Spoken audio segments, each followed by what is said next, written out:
All right, we're going to get started in a few seconds, so if you can find your seats and get the last minute snacks that are outside.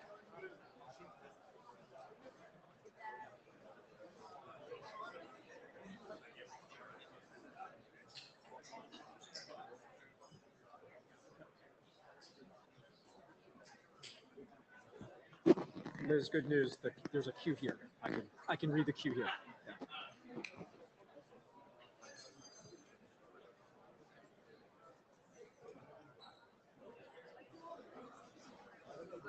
Good evening, everyone, and welcome to the Ietf 122 Bangkok Plenary Session. It's wonderful to see everyone here in person, and I'm seeing quite a number of individuals online and kind of around the world able to join us, which is wonderful. To introduce myself, if we haven't met before, my name is Roman Dineliu. I am the Ietf chair, but more importantly, I am the facilitator of all the different presentations and all the different kind of speakers here this evening. Of course, this is an IETF meeting. You've probably seen this before, but this is a reminder of your obligations when you participate in any IETF meeting, which is to note well. There are a number of policies and procedures that are outlined there. Please do familiarize yourself with them. We have a pretty typical plenary agenda this evening for you. We have a number of reports from the different leadership bodies. After that, we'll have different open mics for, again, all the different leadership bodies. Bookending that is going to be a little bit of an introduction from our host, and then we have some special topics related to an in memoriam, and then bringing back a bit of a tradition of getting a knock report.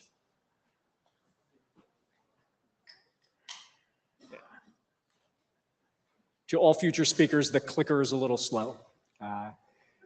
The magic that is this meeting, and it's been wildly kind of successful to date, is really built upon the work of a number of different teams that you see there working. It's the secretariat staff, it's Meet Echo, it's the NOC team, it's the NOC volunteers, it's the LLC staff, it's the tools team and the hackathon support. We're going to do a lot of clapping, but I really want to recognize this team for the hard work in pulling off this meeting. Thank you so much.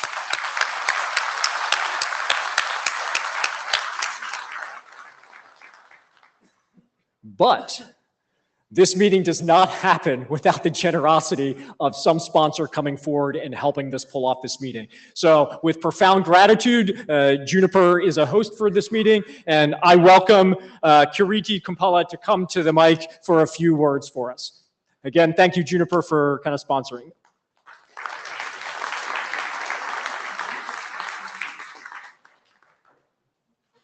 Oh, yes. Even better. Yeah. Thanks, Roman.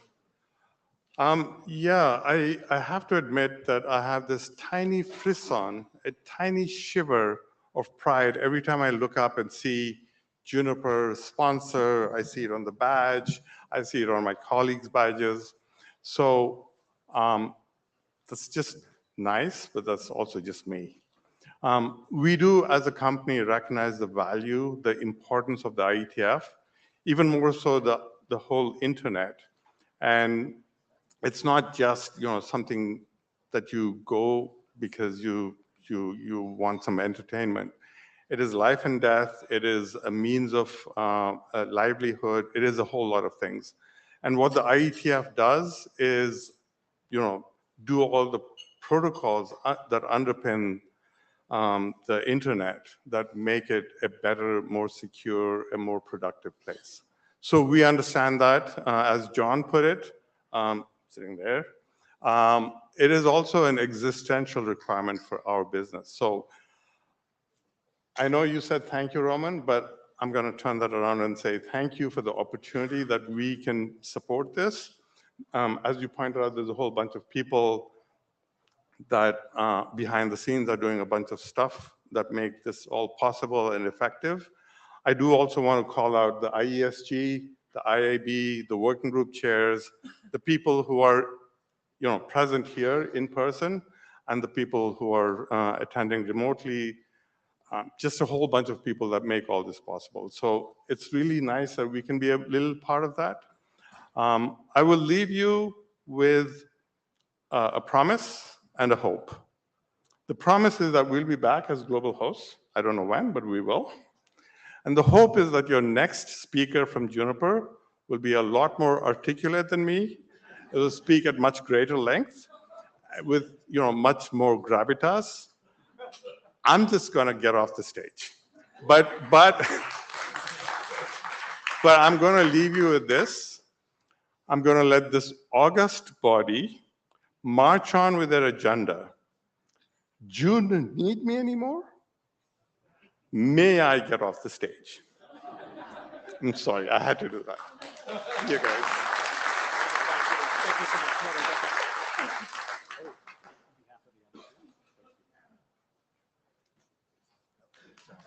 He wasn't ready. All right. Yeah, he needs a different battery. So.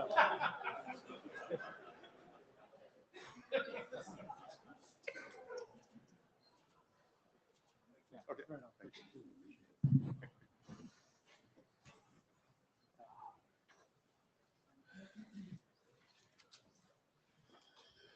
All right, so now we're going to pivot to the different reports from the different leadership bodies, and I'll be up first with the Ietf chair report and the report from the IESG.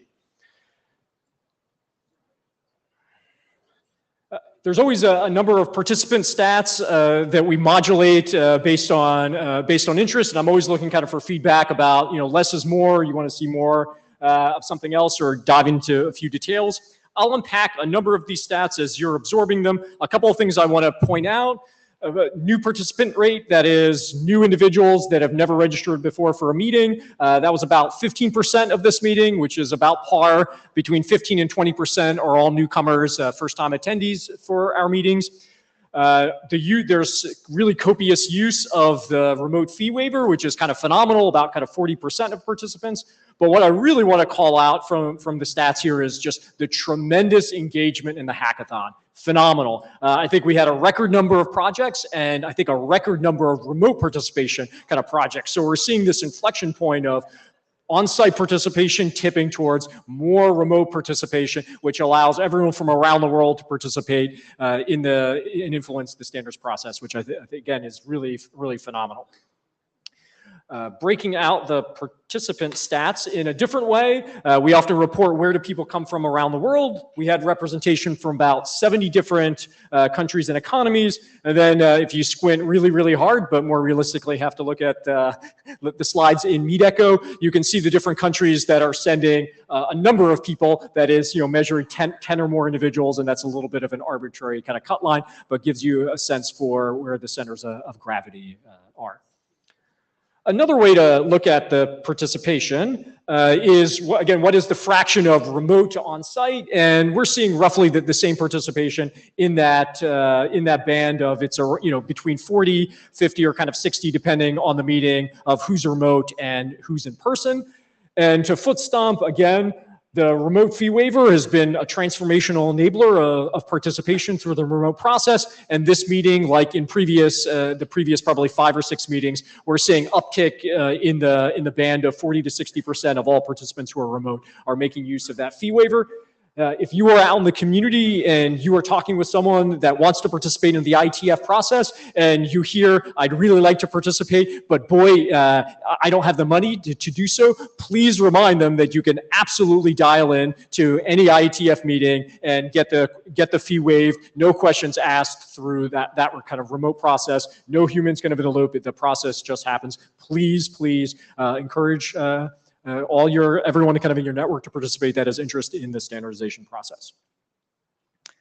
There's a couple of ways to introduce this slide. I always like to look at this is our future IETFers, our future engineers and future policymakers coming just very early to our meetings. The cookies are always very phenomenal here, so there's a big kind of draw. I'm told that we had 5 children kind of participating in this process. And from the way we have structured the kind of the financials, we have a long-term kind of commitment to continue providing IETF childcare. We know this is critical to allow participants that have young kids at home to be able to come here on site, and we're very much committed to supporting that. So it's been kind of phenomenal. I hear they had quite a lot of fun, maybe more than some of us had so far. Now we're going to get into some of the things that are in the chair report, so I'm going to go perhaps a little bit more quickly. There's already been some discussion in the community after the IESG summarized what was happening with the all dispatch experiment. What the community may have not seen, because we dropped it, I believe, yesterday, which is a statement on clarifying BCP 14 keywords. And then other things your IESG has been working on is we've actually had a number of the appeals since we got together last. So there have been 3 appeals filed, and as of earlier today, we've had the response to those 3 there. And if you go to the proceedings, you can hot link and get the particular details. So one of the things you probably noticed in the last couple of plenary meetings, when I get questions from the community, or I feel like there's something we want to dive in a little bit deeper, I bring that to the plenary for potential kind of discussion. One of the things as I've been kind of out and about in the community as part of this role is I've been really trying to kind of understand the power of the remote participation to bring individuals kind of in the IETF.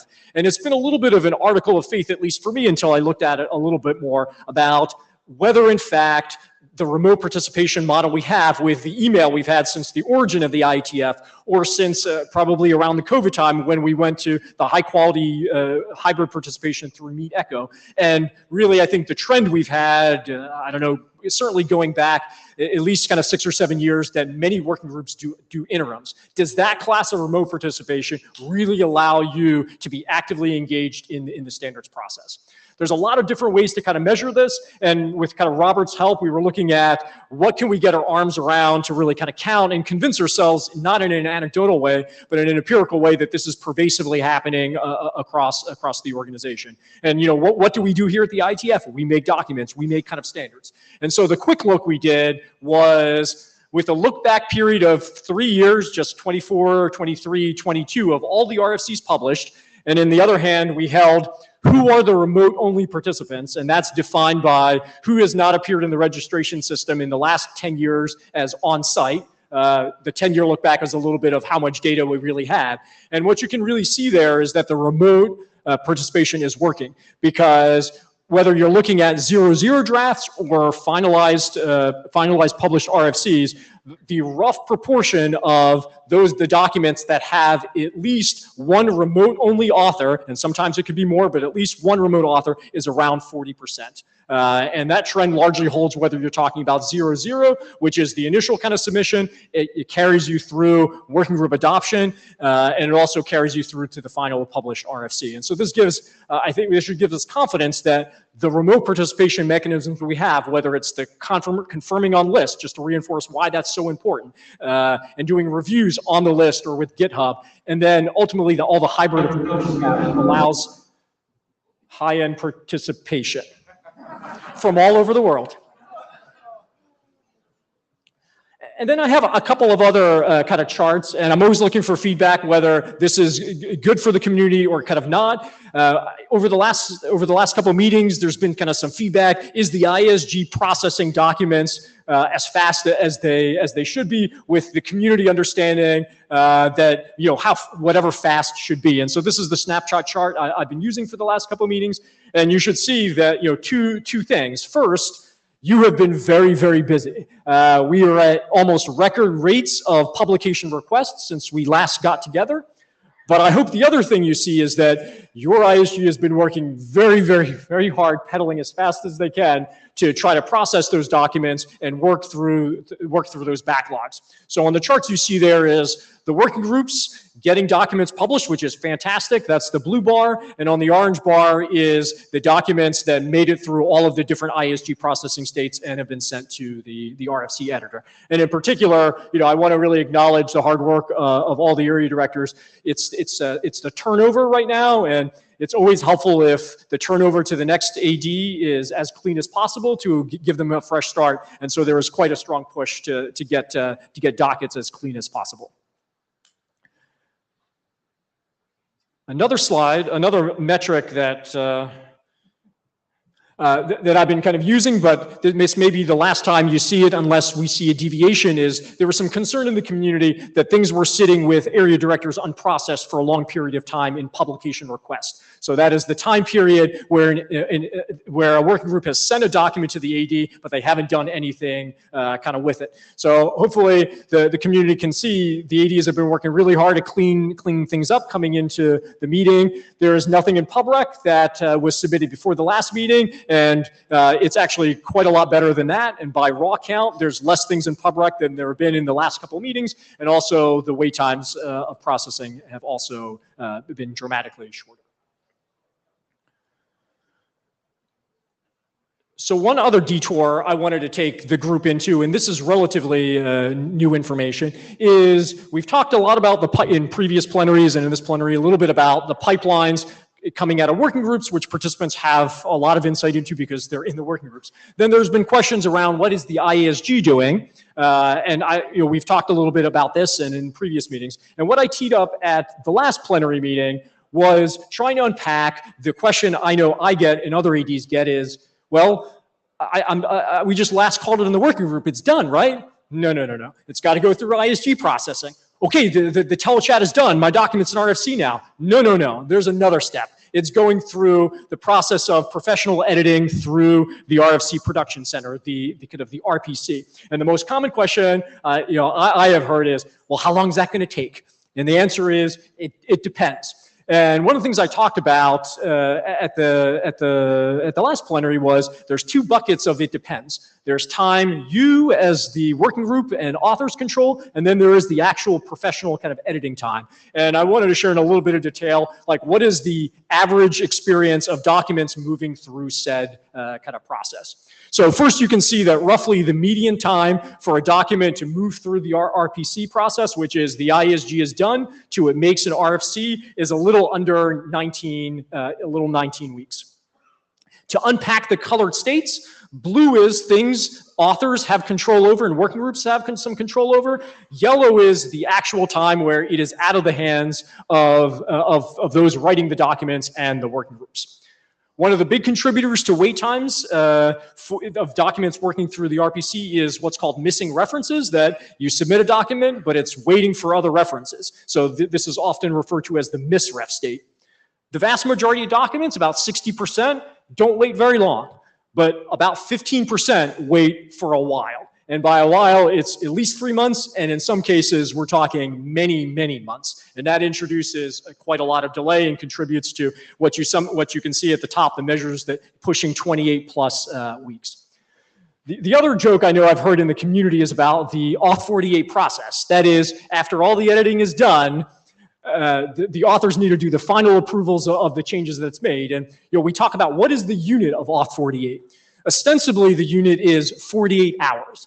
But from 3 years of all the RFCs being published, 2% make it in 48 hours. And 40%, almost 40%, take over a month. And so this time is actually, the RPC this is largely characterized, the RPC going to authors and saying, hey, are you good with this? And let's include the ADs, they're also kind of included in that. And so timely responses directly impact how quickly things exit out of the process. And this is a little bit of a peek on how quickly, in fact, the responses come back.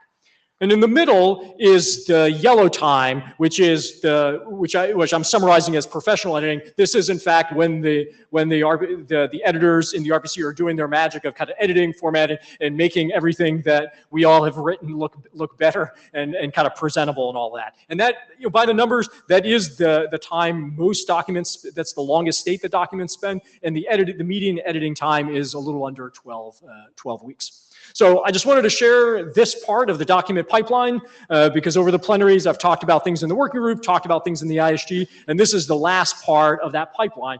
And I would encourage kind of editors and authors as you're kind of thinking about responsiveness in Auth48 and also got distracted, someone else is trying to share slides. And kind of references as well. If you think about how you sequence documents out of the working group, that directly contributes in about how quickly things pop out. Okay. And so before I turn it over to the next leadership body, I want to end with one final thank you. The ISG that you're going to you're going to see after we cycle through kind of the open mic, their participation is 100% possible because some sponsor allowed them to kind of come here. And I just want to acknowledge their respective employers or their respective sponsors that allow them to do week after week processing of documents, spinning up working groups, and helping you be as productive as possible and make the standards that make the internet possible. So thank you.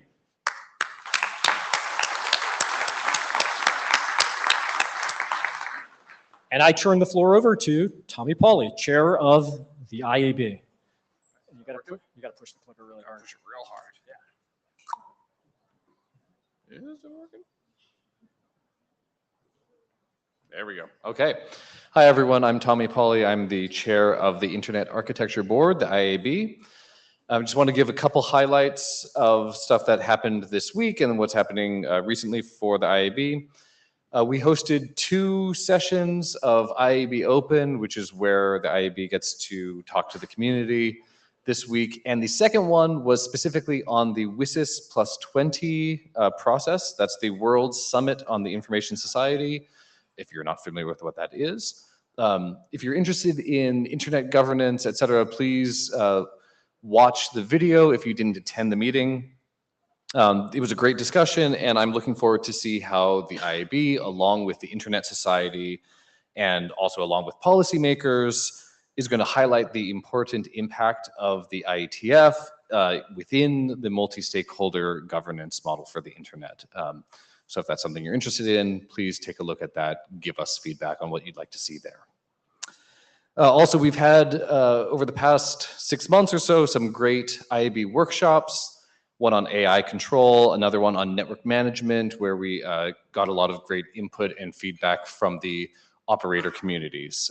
We have some workshop reports out for that. If you're interested in those, please read them, provide your feedback, and get engaged on the mailing lists around that.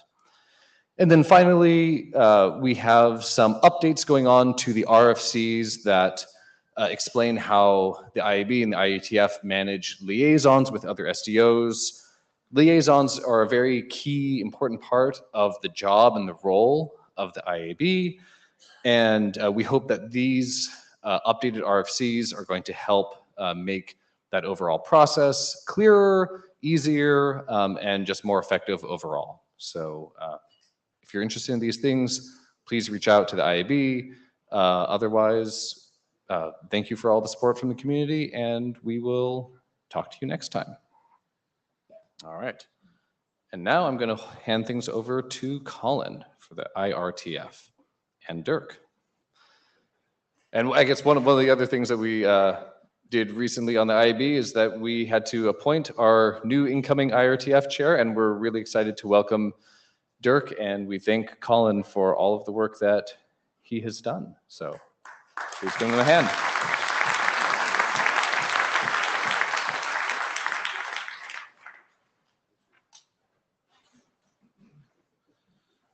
Okay, thank you, Tommy.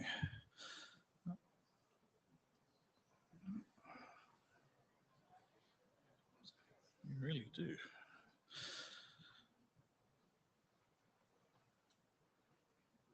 All right.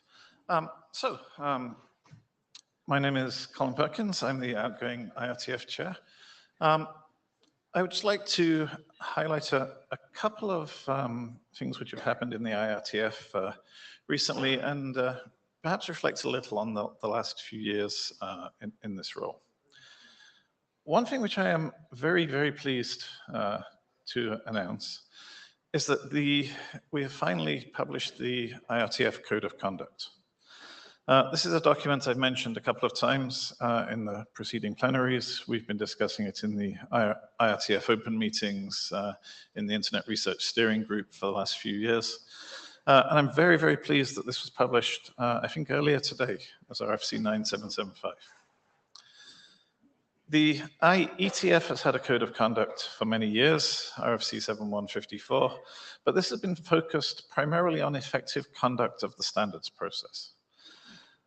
This new IRTF Code of Conduct is structured around how to conduct research effectively in an open, inclusive manner. Both the IETF Code of Conduct, the IRTF document we've just published, reference the same anti-harassment procedures, the same inclusive language guidelines, the same ombuds team, and so on. The differences between them are around research integrity versus conduct of the standards process and things like that. If you're active in the IRTF, I would very much encourage you to read this document, pay attention to it. Thank you to everyone who contributed. There's a long list of contributors on this document. We've had feedback from a tremendous list of people. Please do pay attention. I think this is an absolutely essential document, and I'm very pleased that we've got it out.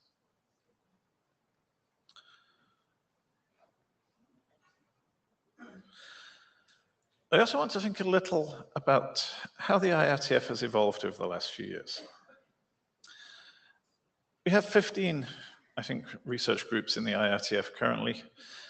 Over the time I've been IRTF chair, we've chartered 3 new groups: the Research and Analysis of Standard Setting Processes group, the Usable Formal Methods group, and just recently the Sustainability in the Internet group. We've also had a significant rechartering of the decentralization of the Internet group to focus more on economic and social and political aspects of decentralization, and perhaps less on the technical aspects. And we've closed 2 research groups, the Computation in the Network group and the Network Coding group. One of the things I have been focused on in my time as chair has been perhaps changing the set of topic areas where the IRTF works. Perhaps moving away from some of the core traditional networking topics, moving perhaps up the stack a little, broadening the scope to include more economic, internet governance, environmental impact issues, and trying to widen the scope, broaden the scope of the IRTF. And this has very much been an intentional approach.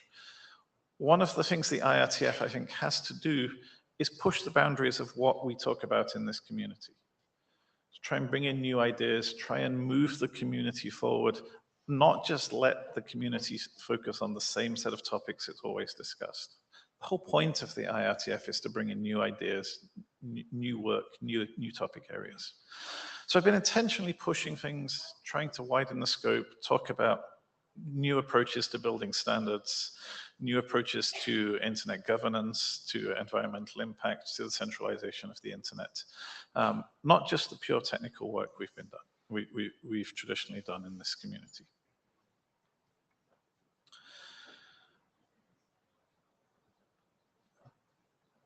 This clicker really needs new batteries.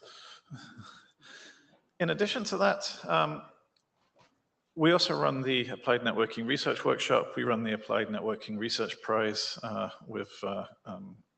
in conjunction with the Internet Society. I think these are both tremendous activities. The workshop, the prize, are doing a tremendous job at raising the profile of the IRTF. They bring in some phenomenal new people. Some of the talks we've had, the prize talks, and there's a couple more tomorrow, but the prize talks over the years, the papers in the Applied Networking Research Workshop are fantastic. There's some absolutely fantastic work happening here. It's doing, I think, a brilliant job of raising the profile of the IRTF, the Ietf community in the wider research world, and helping us to connect to the academic research community more broadly, raising awareness, connecting to communities, the standards community, and perhaps the parts of the academic research community that had somewhat perhaps drifted apart. And I think these are essential for bringing new people and the next generation of participants into the IETF and the IRTF community. So thank you to everybody who has participated, helped with that. And I'd like to conclude by just thanking the community. It's been an interesting 6 years as IRTF chair. I was perhaps not expecting a pandemic in the middle of this. Liven things up a little. So I would like to, I guess, start by thanking my wife, who, after having sat through so many IAB and IRSG calls during the lockdowns in the pandemic, can perhaps do this job as well as I can. I'd like to thank the research group chairs, the IRSG at-large members, for all the support that they've provided, for all the tremendous amounts of work they've done running the research groups, keeping the IRTF moving. The ANRW program chairs, the program committee, the award committee members for the Applied Networking Research Prize. There's a tremendous amount of reviewing goes into picking the prize-winning papers, picking the papers for the workshop. People put in a tremendous amount of effort there, so thank you so much for the effort people have put in. Thank you to the IAB, thank you to the IESG. There's been a tremendous amount of support from those people, those communities. Thank you to the people in the Internet Society. I remember back when I was deciding whether to take this role, I was talking to Lars, and we were talking about the administrative aspects and to what extent this was a political role.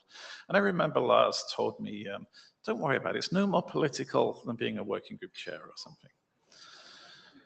A couple of years later, I found myself at a United Nations meeting. Thank you to the Internet Society for helping me find my way in that. And finally, thank you to the Secretariat, to the LLC, particularly to Jenny, who is right down here at the front, who has done tremendous work keeping the IRTF moving over the last few years. I think has had more experience as a travel agent with running the travel grants than she would perhaps want. So thank you to everybody who has contributed. Thank you, everyone. I've had a fantastic time. Thank you.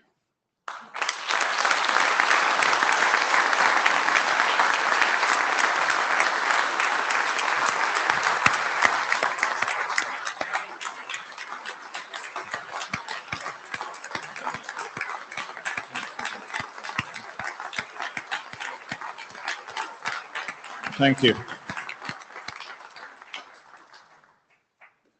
And with that, I would like to hand over to Doug.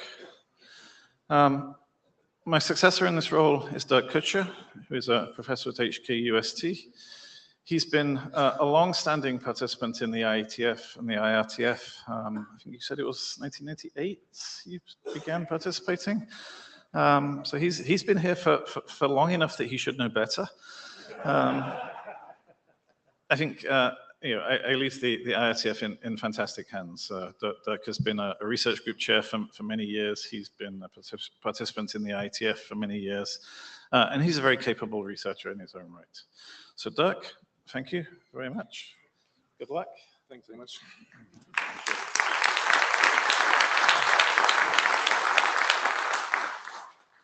Yeah, thank you very much again, Colin, for what you have done for the IETF.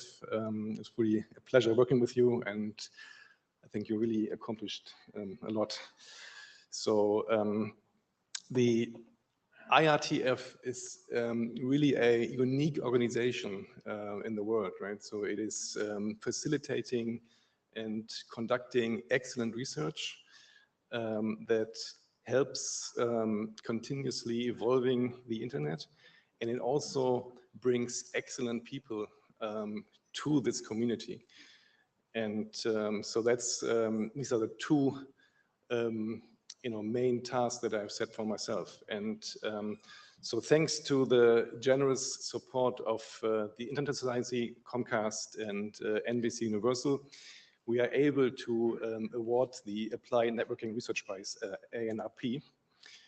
And so we do this at every meeting. So we try to find like the best recent results in applied networking, interesting new ideas that could really matter for our community. And so quite often we manage to bring promising people here who have the potential to make a bigger impact on our research, but also standards development process. And so we are very glad that we have two excellent prize winners this week. So they will both present their work tomorrow morning in the IETF open session. So we have Zhangjie Wang, and he is going to present his work on using large language models to support network configuration. And then we have Henry Burge Lee, and he's going to present work on using secure collaborative path control in BGP. So if you are interested in that, please come to IETF Open tomorrow morning. And yeah, so as Colin mentioned, so we have the Applied Networking Research Workshop, ANRW, which typically takes place in the summer IETF. And so if you haven't been to that, there's a full day workshop. It's typically really exciting applied networking research result presentations, and so a very excellent TPC that selects really work that is both good but also relevant to our community. And the submission deadline is coming up soon, so if you are working on interesting topics, please submit before April 15th.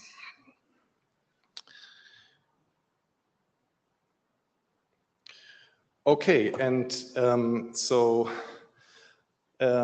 thanks to our supporters, Ethnic, Akamai, Comcast, Google, and Netflix, we are also able to offer travel grants to support early career academics and PhD students from underrepresented groups to attend our meetings. So we basically pay their cost for attending the IETF meeting. And so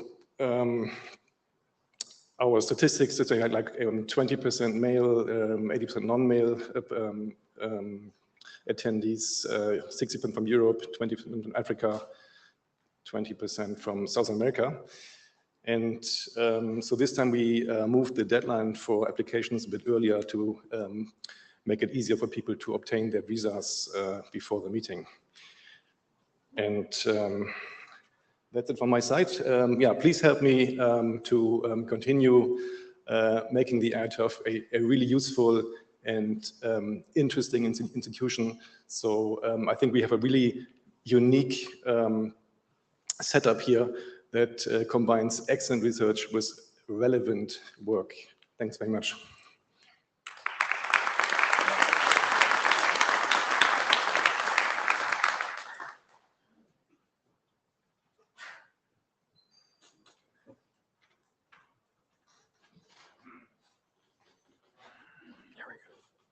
Very forceful, with enthusiasm.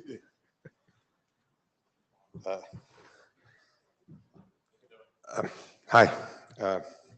For the photographer, my lanyard in the superposition. So after you take a photo of me, it will be probably about 99.9% white.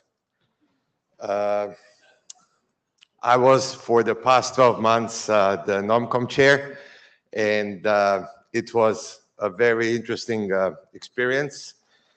And I have to say, working with this group of people, with hearing their different perspectives on the ITF and some of our processes was quite interesting. And I want to thank them all for pretty successful NOMCOM that we had this year. So again, thank you personally in my name and in community. I can also probably say in the name of the community. You will see later, these are the people that we have selected this year. It was an interesting process. We had very interesting materials to read as well. The conversations were informative, and it would have been better if we had some more support from the community on feedback on some of the nominees. We received about 1,000 reviews from the community. Some nominees received 80, 90 reviews. Some nominees received as little as 10. And the interesting part that some of the nominees that received 10 reviews were very strong nominees during the selection process. And it was hard for us to do the evaluation because we could not find out more what the community thinks about some of those nominees. Okay.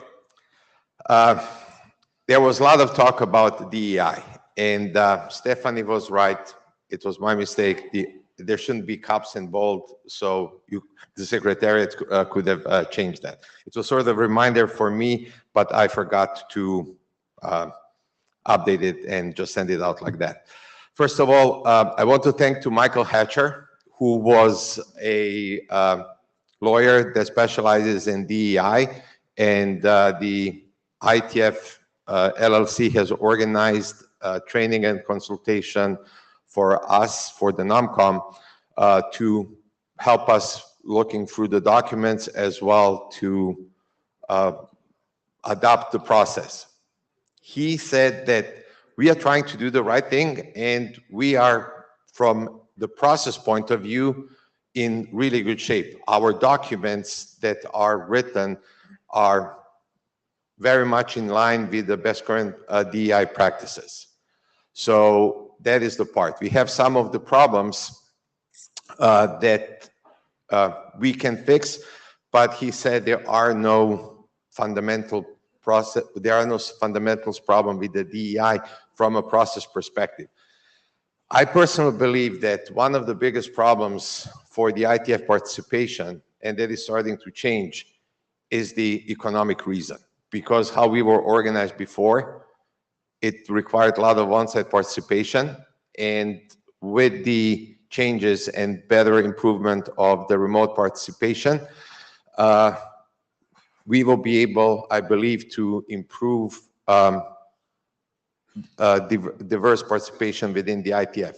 The question is also how much we will be able to include, because our industry in general is very, I'm the male and bold driven industry. So we have to figure out how to improve outreach, mostly to different groups that we would like to include. And I think one of our problems that I realized within the NOMCOM is how we should combat the unconscious bias. This is, for the NOMCOM process, quite a big of problem, and I will say a little bit more to that on the next slide. And DEI is not once and done, it's a continuous process refinement. to the next NOMCOM chair, I will pass a bunch of materials that they should read upon and see what can be adopted, what can be approved. And as the NOMCOM process is, it's always a continuous learning. And it would be good to apply some of that learning. The community really feels that new participation and new and fresh perspectives have to be brought to the ITF, especially also to the leadership, because there is a feeling there is a stagnation within the ITF. Some of that is to the extended tenure in the leadership roles, and there were many comments, oh, people are just rolling over from one leadership role to another leadership role. And that was quite a significant sentiment within the feedback that we received from the community. People with the longest tenure had the most amount of feedback, and that the stagnation was associated with that was mentioned in that feedback. And the other part, they were saying we have to take risk in strengthening the leadership pathways. There is often happening, there is a new working group created, there is 2 experienced working group chairs put into that position. We should have a process saying every time there is a new working group, there should be an experienced working group chair and a person that wasn't a group chair, that we can create a pool of viable future leaders that we can then select in the process in some future. So about reality. NOMCOM process is obsoleted. It has been designed over 20 years ago and 25 years ago, maybe, something like that. And yes, it has been updated, but it was designed for the times when everybody knew everybody and it was easy to make some of the decisions. As we are growing as an organization and we have more and more participation, including the remote participation, also due to how NOMCOM functions, where few people do most of the work, some of the unconscious biases are coming out. So what do I mean by that? People who are most active in the ITF, who are also NOMCOM members, they are the ones who will do most of the work. And there's about 50% of really active contribution by the NOMCOM members, and they are doing the lion's part of the work. So for those people who are very active ITF contributors, as well NOMCOM members, their third meeting is completely shut. Few of the NOMCOM members did 15 to 17 interviews in 4 days. That means they spent between 15 and 70 hours in a room interviewing nominees. And that is quite a lot of time where it doesn't leave you much for your ITF participation. And this is something that we have to change in the process, because yes, we have 10 members, but some did 4, some did 17. And this is an ongoing thing that is happening. When I was a voting member in 2018, it was a very similar situation. And speaking to some other NOMCOM chairs, this is pretty much the sentiment that has been going out for a long time. So there are some good reasons that we have to change the NOMCOM process. We could also change and encourage, as I mentioned, starting with the working group chairs, that we can improve the pipeline. For the ART-AD, we were begging people around, hey, can you please nominate yourself? Because we didn't have any nominees until mid-October. That is a problem. And with all of this, we were having,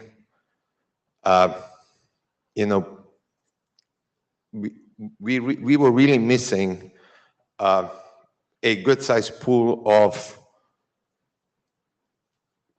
future leaders, actually candidates for the leadership positions that could bring in some new voices and come up with some new ideas how we could do certain things. And for that, I feel as a NOMCOM chair and also as a voting member that we are that we are very reactive. Why? For example, I don't know if really NOMCOM selects and elects the leader, or is it the confirming body?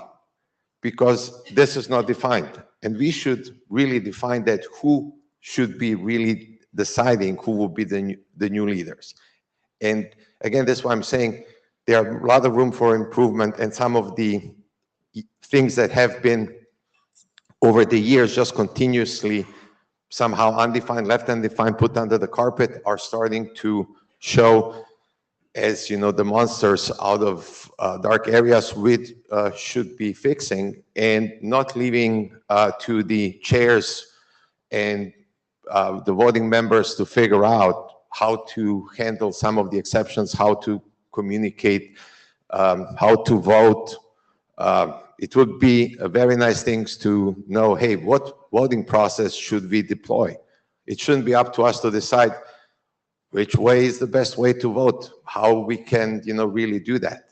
Do we really have to do all 63 nominees interviews? Is there a way that we could disqualify some of the nominees before we interview them? Because we are trying to figure out how we can reduce our workload, because 4 days for interviews, 1 day for voting, and this is quite a bit of work in a short week. If you try to do the voting remotely, there are problems, and we cannot have a proper communication. And some people, although they're present, they're really not present. One last thing is that NOMCON chair should have an official IETF email inbox. There are several reasons for that. I made a mistake that wasn't big, but it was big, and it's on me because I wanted to communicate some official things, and then things happened. But some of my emails that I sent to the nominees and is in the nominees' spam boxes because I'm using a private Gmail inbox for communication. So there are things that we could make some better use of the tools that we have. And lastly, thank you, everyone. And thank you for sticking with me for a year. And I really enjoyed the opportunity to being the NOMCOM chair. I loved learning, and I learned a lot about the IETF process as a NOMCOM chair, about the confirmation process, had my thoughts about what should be changed, what not. But it was a fun journey. And I would encourage everyone in the community to take the opportunity to be a NOMCOM member, either as a voting member or as a chair. And if you decide to do that, spend the hours to do the work. It will be really rewarding. You will learn so many things from the different areas, because usually you're stuck in 1 or 2 areas where most of your work, and you will learn some interesting ways how some other areas are solving some of the problems that you're seeing in your area. So again, thank you, and looking forward to the better IETF.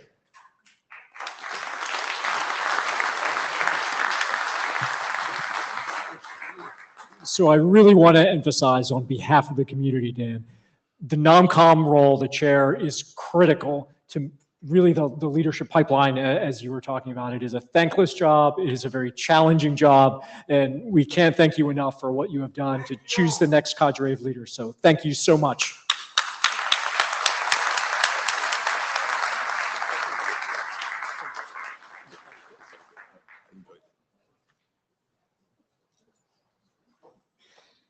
Do you have the clicker? A parting gift. Glenn, excellent.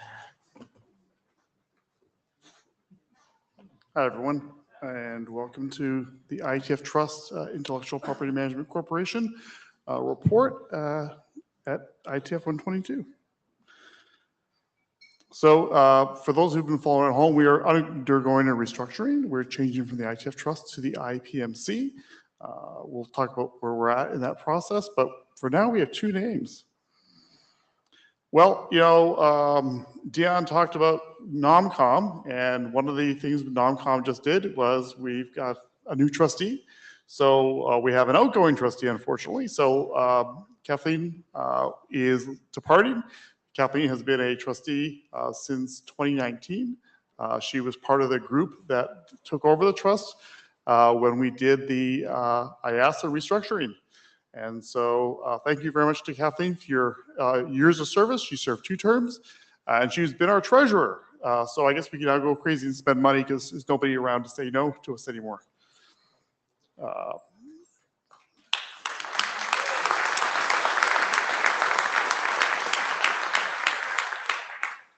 And Kathleen, we're going to be sending you one of these, although not this one. This one's really old. I'm going to give away a secret here. This was from when I was the chair of the LLC. I signed here and Alyssa signed here. This is a very old plaque. But Kathleen, you'll be getting a real one signed by a real proper signer.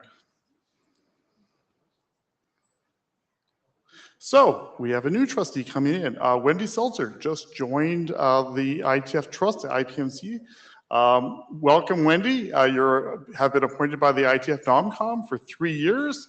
Wendy's formerly W3C strategy lead in council, and she had been the W3C liaison to the IETF. So she knows the community really well, and she's now going to be part of the trust. So welcome, Wendy, to the group.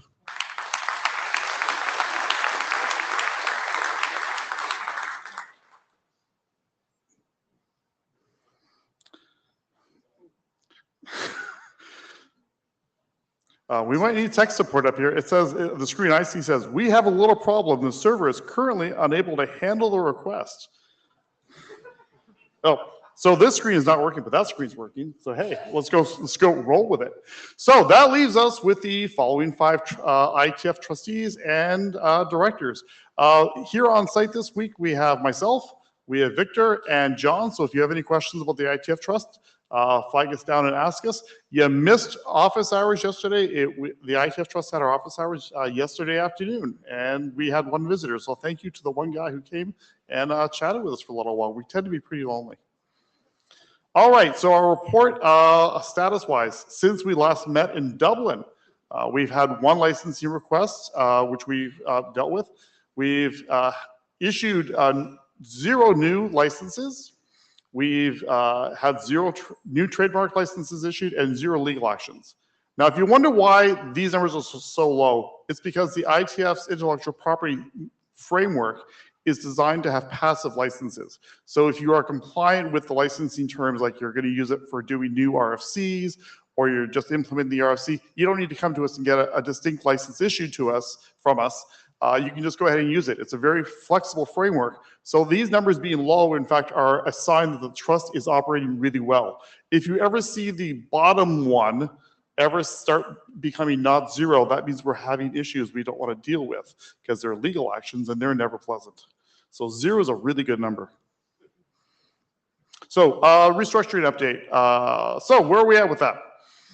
There is a new RFC 5378 that's in draft that we're working on, and we're going to release that for comments probably targeting May.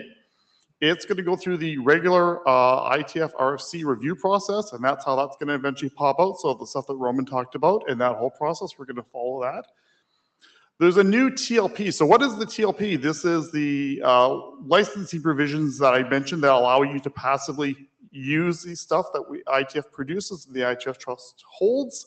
So TLP 6.0 will have the updated licenses and the new boilerplate that's the stuff that appears at the top of all those internet drafts and those RFCs that mention the IETF Trust. There's going to be a new version of that coming. And the boilerplates, when we finally get these things done, there'll be a cutover, which we will widely announce before it happens, that here's the cutover date. We're switching from the one that says IETF Trust to the new one that says IETF Intellectual Property Management Corporation. That will be coming later this year. Stay tuned.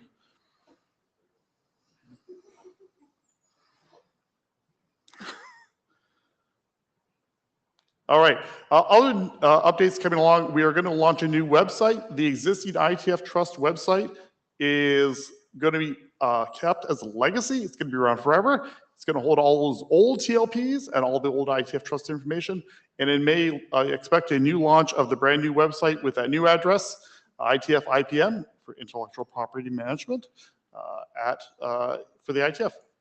And finally, the last other asset we're working on is the IANA stuff. For those who've been around for a while, the IETF Trust also holds the IANA trademarks and domains, and we are a approver for when changes want to be made to those things as part of the IANA transition for many years ago. And we're currently working with the CCG on getting that transfer approved. And if you want to contact us, here's our email and here's our website. And Roman, over to you.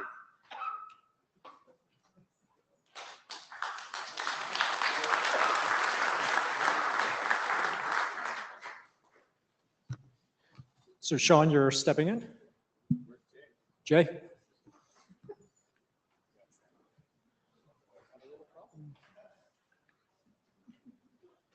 So if anyone that's helping with the tech wants to come to solve, we have the little problem to reload whatever is required, you feel free to come up, but we are clicking through and projecting here.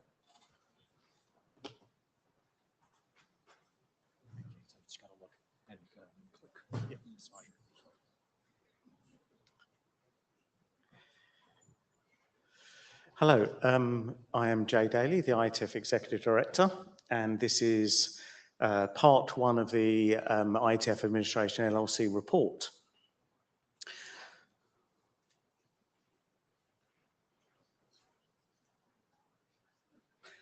So I'd like to start off by thanking very much our host for this meeting, Juniper Networks. Thank you.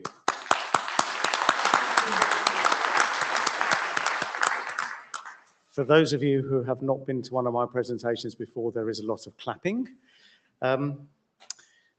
So we also want to thank the gold sponsors. We have a number of different categories for these, and within our diversity and inclusion category, we have Akamai and Huawei, and within our running code category, we have Ericsson. Thank you very much.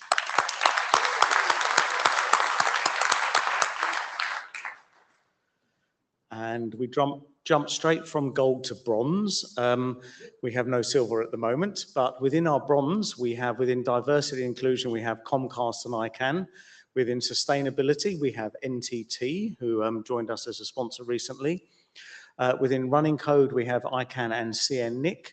And within open internet, we have DE-NIC and Nominet, who also joined us recently. Thank you all very much.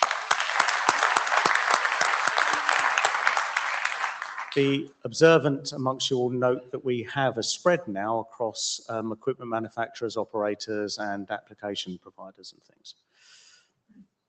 So, and thank you to our two IETF 122 local supporters, the Thailand Convention and Exhibition Bureau, and our friends at THNIC, those who run .th. Thank you very much.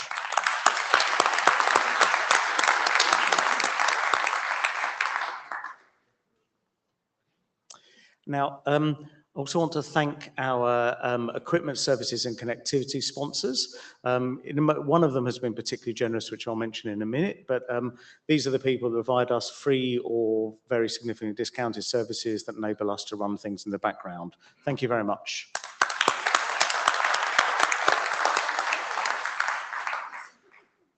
So new contributions this year.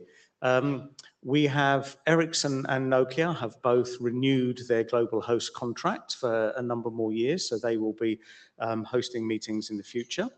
Juniper have become a global host again, as we heard from Kriti, and with the intent of hosting more meetings.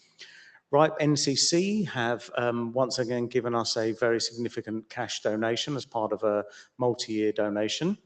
And then, most astonishingly, we have Cisco who have given us several $100,000 worth of equipment, as they do every few years, which is what runs the network at these meetings. Thank you very much.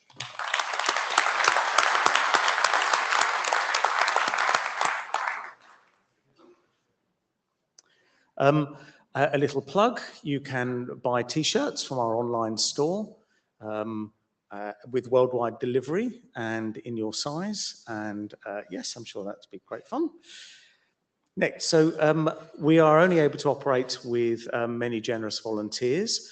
On the code sprint on Saturday, we have these volunteers who turn up and write code for Ietf systems, largely for data tracker. And within the NOC, we have these volunteers, and you can see their organizations to support them there, who come and give their time to set up the network for the meeting and help run the meeting throughout the week. Thank you very much.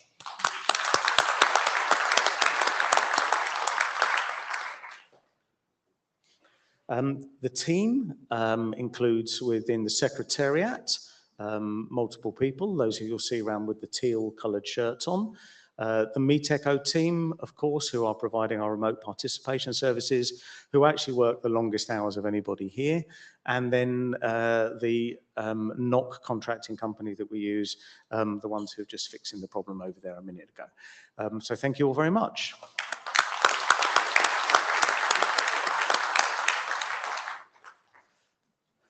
And this is the Ietf LLC staff. We have a new software developer down in the bottom right, Rudy. Moving on. Just try that again. Yes, so thank you to all of our global hosts. These are the people who make a multi-year commitment to us. They pay us a significant fee to host a meeting, generally once every 3 years for each of them. We have a set of 7 here, and we have one more that we're hoping to announce sometime soon, and then one more after that that we are actively chasing to get us to a full set of 9. But in the meantime, thank you very much to these 7.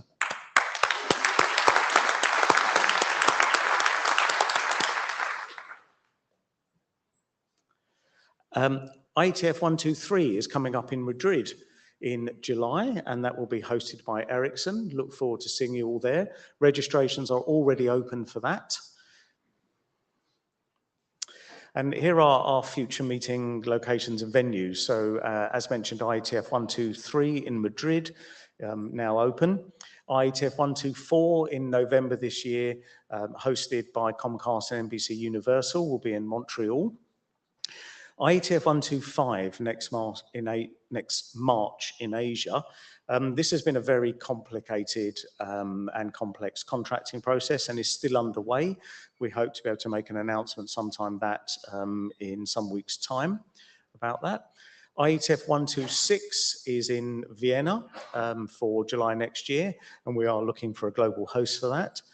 Ietf 127 is in San Francisco, again looking for a global host for that. And then we are now looking to be booking Ietf 128 in Asia, Ietf 129 in Europe, and then beyond that, Ietf 130 in North America again. At this Ietf meeting, we launched the new participant program. So this is a completely revised new participant program that with the specific aim of helping Ietf participants become productive and effective. So we went from a 1-hour presentation to a whole day of presentations with 50+ people in each session. The presenters were almost entirely volunteers, largely working group chairs, who spent some time putting a lot of effort into this. So thank you very much to them. That worked very well. We'll be measuring success both immediately with surveys and over time to see whether we really have achieved something with this. For those of you who have been in the Ietf a long time, the Ietf has significantly grown in procedural complexity, and you have grown up with that complexity. For those people who come to it new, that complexity is something that can be daunting, and that's the purpose of this training program, is to help people get up to speed with that complexity from the get-go. And also big thanks to Karen O'Donoghue and Rich Sauce, who gave the predecessor new participant induction session for many years. Thank you.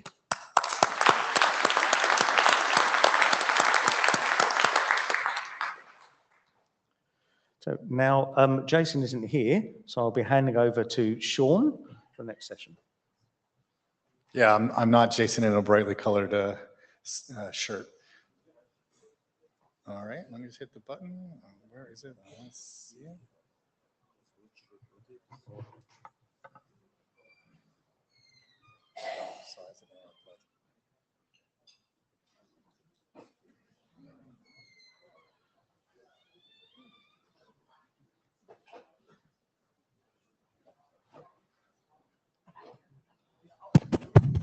Thanks for the tech support. All right, we'll skip past this. I'm not going to thank myself. Hey, so we're getting replaced. Jason and I have been on the board for a while, since the beginning. Was the ISOC board appointee. Gonzalo is going to replace me, so you'll recognize some regular faces. Roman's going to continue. Miriam is the chair. George Michelson is the NomCom appointed, and then Shauna Turner, who is not me, is still on the board. She's the treasurer. Just kind of let you know that we have meetings and they're open and you can come. So this is the list of the meetings that we have monthly in April and May. There's also a retreat that's planned. I should let you know that there is an open session, obviously, of the meetings, and we do pause and take questions. So you don't have to wait to bum rushes here at the plenary. All right, so it's the fiscal year operating budget. It's the money slide. The thing I guess I want to raise your attention to really is the fact that since Aaron gave us a bunch of money last time, and we thank them and I thank them again, the ISOC contribution, the matching funding came as well. So that's why the number is so big for the investment income. Everything else, I guess you can ask questions about later, but I guess I would like to note that the budget has actually been, approved and forwarded and posted. And you'll see that. Oh, sorry, I went too fast. Our current work, fundraising, ongoing. It's always ongoing. That's what we do. The other thing that we did was the second diaspora review we completed. You can read all the notes about it there. We're obviously we're improving our onboarding process since this is really the first time we did it. So we'll be having some lessons learned. Luckily, we've got some experienced people and they know how to ask questions. And again, we've scheduled a board retreat for May. I believe it's in Amsterdam. And then this is a bunch of contact information. So if you want to send us the board an email, there's one there. There's a discussion list. If you want to send a mail directly to Jay, executive director. And if you want to give some money, sponsorships, you can send it there as well. And then there's a bunch of web pages you can read about the people and the policies, et cetera. And that's it. Thank you.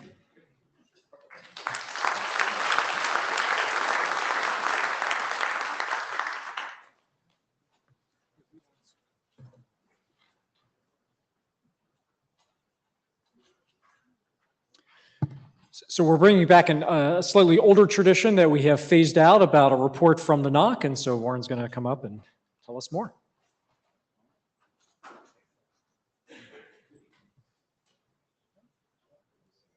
Yay.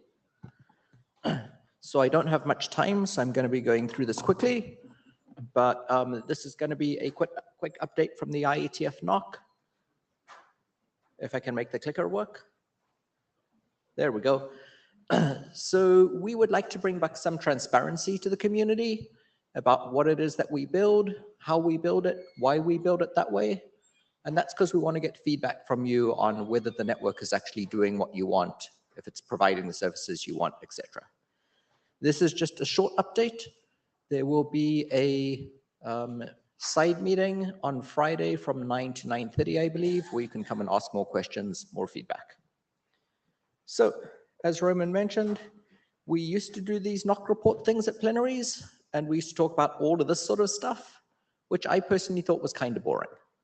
The stuff that I thought was more interesting was funny things that happened, like the fact I can't figure out where to point this. Maybe it's RF, so it should. Anybody? There we go. So, when we do the site survey, we bring along what we call the scout router, and we leave that behind. And that way we can plug in the circuits and test them. We can set up BGP. We can make sure that everything's working. More importantly, we can also start announcing the address space from the location. That makes geolocation work, etc. This time, we did all of that well in advance. And then when we brought in our main network stuff, I moved the circuit from the Scout to the Junipers, and the circuit refused to come up.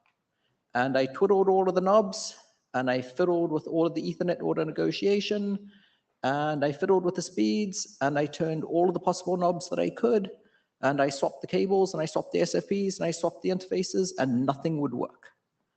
And then, eventually, we discovered this message somewhere in syslog. basically saying, if you change the internet speed and the system is not restarted, it needs to be restarted. So apparently changing the port speed on a Juniper SRX 4600 requires rebooting the whole box, which takes more than 8 minutes. So at least we learned that before the meeting. We also had some physical layer fun. So this is a wall-mounted cabinet with a 70-pound UPS in it and a patch panel. And we needed to run some fiber through the patch panel. So somebody climbed up on the ladder and opened the door and swung it out on the hinges and swung it out a bit more on the hinges. And then the bolt fell out of the concrete. And so we ended up with a knock person standing on top of a ladder for like half an hour, holding a 70-pound cabinet above his head while we tried to figure out what exactly you do in this situation. Apparently what you do in this situation is you have a look in a storeroom and you find some old IKEA bookcases and, well, you put everything on a bookcase.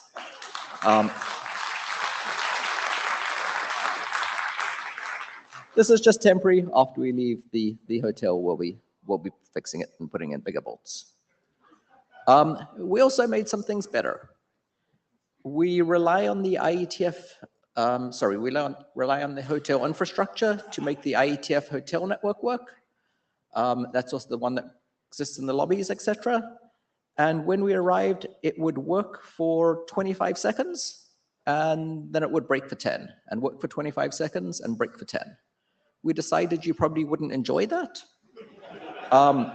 Was also, if you browsed the network, you would see everybody else's machine, and if they had open shares, you could browse those as well. Not a good idea. We worked with the hotel network people, and it turns out they were doing broadcast suppression, which is actually forwarding broadcasts, but then the APs would also do suppression as well. So they would discover way too much broadcast, shut themselves down for 10 seconds, the broadcasts would go away, they would undo the interfaces, the broadcasts would come back. So we worked with the hotel and fixed that. Ietf Hotel now seems clean and good, and you can no longer browse your neighbor's laptop. So we think this is working relatively well, but we do have a favor for all of you. We would very much like to be able to do an IPv6 mostly solution. We wanted to do that in Bangkok. We demoed it in Dublin. Unfortunately, we didn't get enough people using it. We didn't get enough information. So please join and test the IETF-IPv6 mostly SSID. Everything should just work. Go on, I'm waiting. You can do it now. Go on, go on. If you don't do this, Jen and Eric Fink will cry and they will be sad. So we want to do this for real in Madrid. Will be the primary thing, and please come to the side meeting.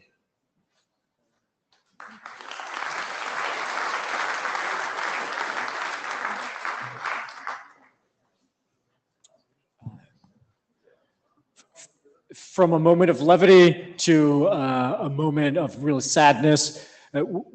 Since we last met in our community, Bernard Aboba has passed, and we have a video as a tribute.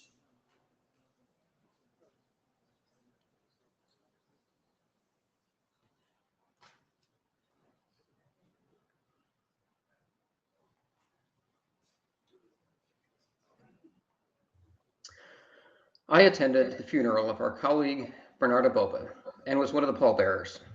I also passed on to the family condolences from many who posted thoughts to the IETF mailing list, and his wife appreciated getting those from all of you. I first met Bernard at IETF about 1995 when we were both working in the MBONE-D working group, and we began collaborating on an inventory of multicast debugging tools and writing them up in a troubleshooting guide. I was then at Merit Network and he was at MSN. I enjoyed working with him, and Bernard was the one who recruited me to move to Washington State, where I have lived since 1998 and raised my family.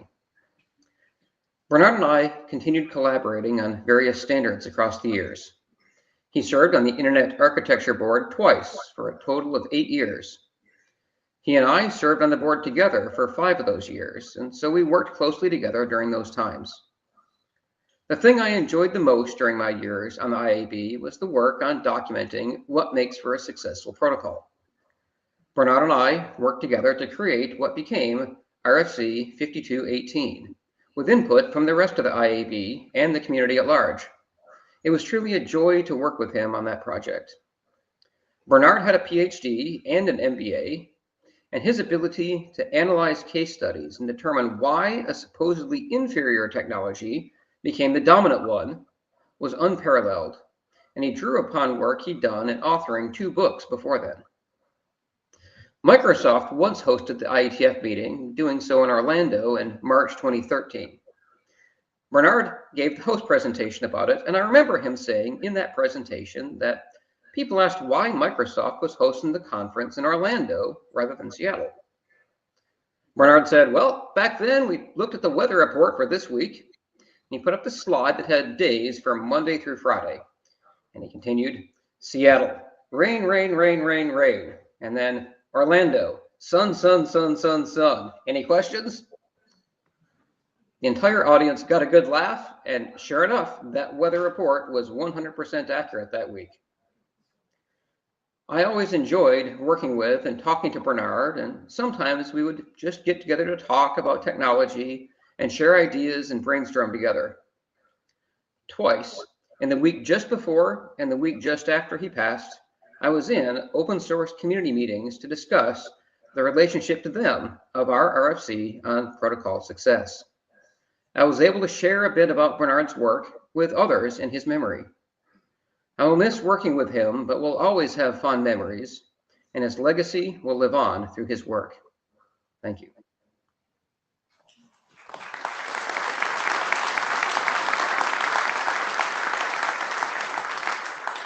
I'd ask us to take a moment to remember the memory of Bernard, our friend and colleague.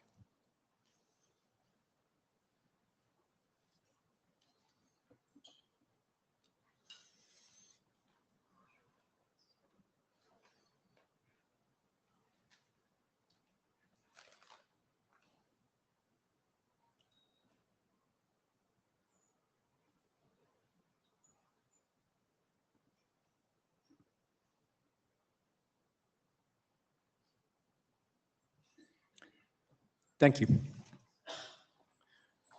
We are fast making progress through the slides again.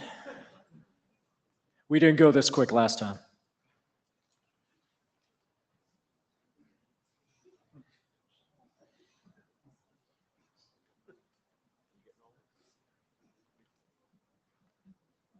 It's faster this way than the clicker, as you've seen.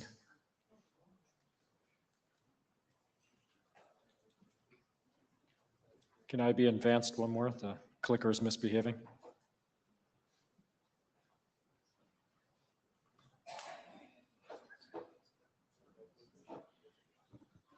Got it. Okay, so now I invite the Internet Engineering Steering Group, the ISG, new and old, come on up.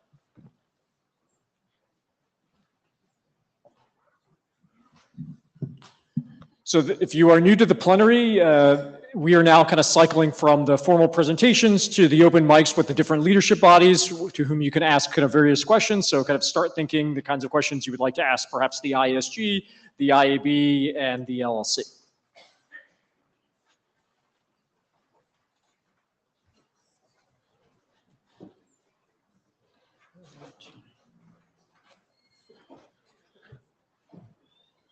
It might be helpful if your partner, if you're swapping out, the incoming and the outgoing could sit next to each other.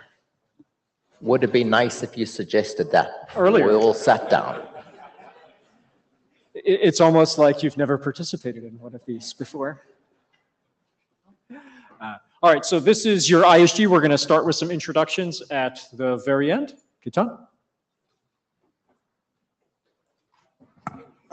Hello, Ketan Talaulikar, Routing AD. Jim Guichard, Routing AD. Gunther van der Velde, Routing AD. Deb Cooley, Sec AD. Ori Steele, RAD. Paul Vautos, Sec AD. Warren Kamari, outgoing Ops AD. John Scudder, Routing AD, I would say outgoing, but nobody's ever called me that. Nobody's ever called you routing AD?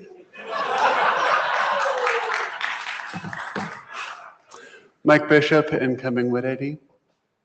Francesca Palombini, outgoing with AD. Roman Dinelio, IETF Chair and Gen AD.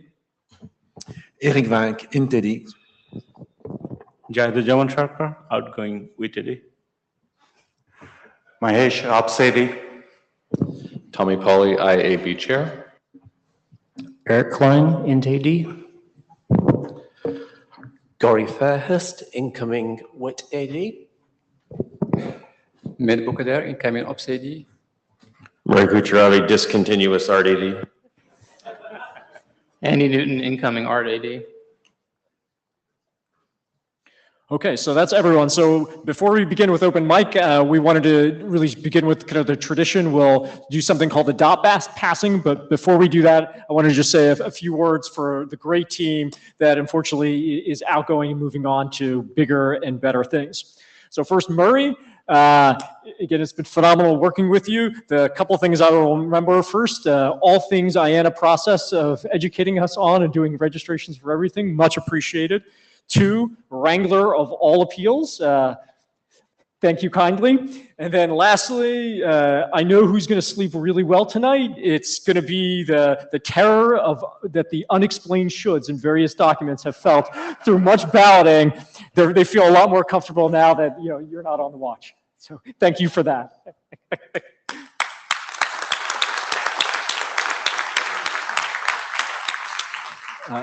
Next up is Warren, who I will say, if there's ever a need to volunteer, thank you so much for being typically the first or at least second person to raise your hand to say kind of you'll help if anything is required.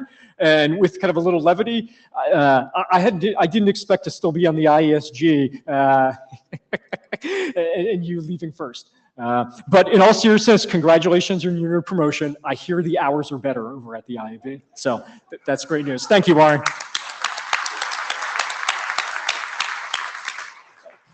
Francesca, I have always been humbled with the breadth of knowledge and just really the diversity of the things you know about kind of in the IETF. You can do art, you can do sec, you can do wit, you can do all sorts of kind of working groups, and boy, that's phenomenal to have had you kind of on the team and helping progress things. So thank you for that.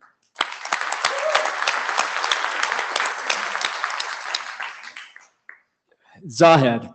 I feel like I need music because it is the end of an era. You are the last of the transport ADs.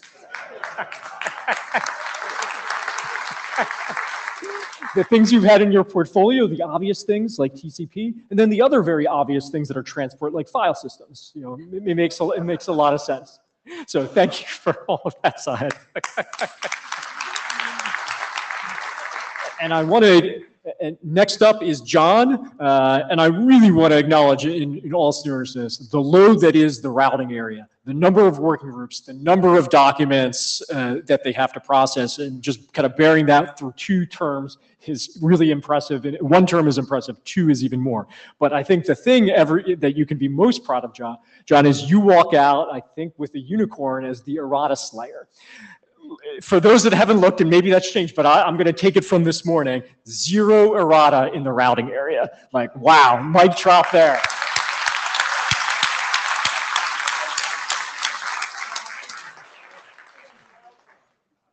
Yeah, now go file some errata. Yeah.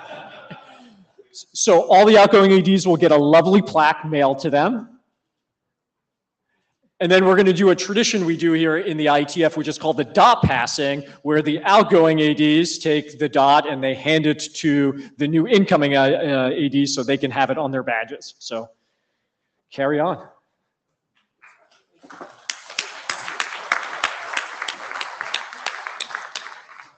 This is the part about it would have been better to strategically sit together.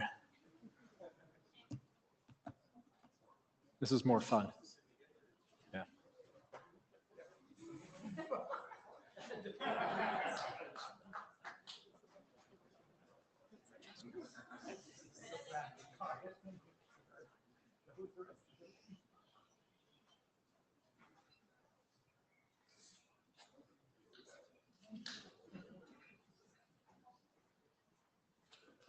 Okay.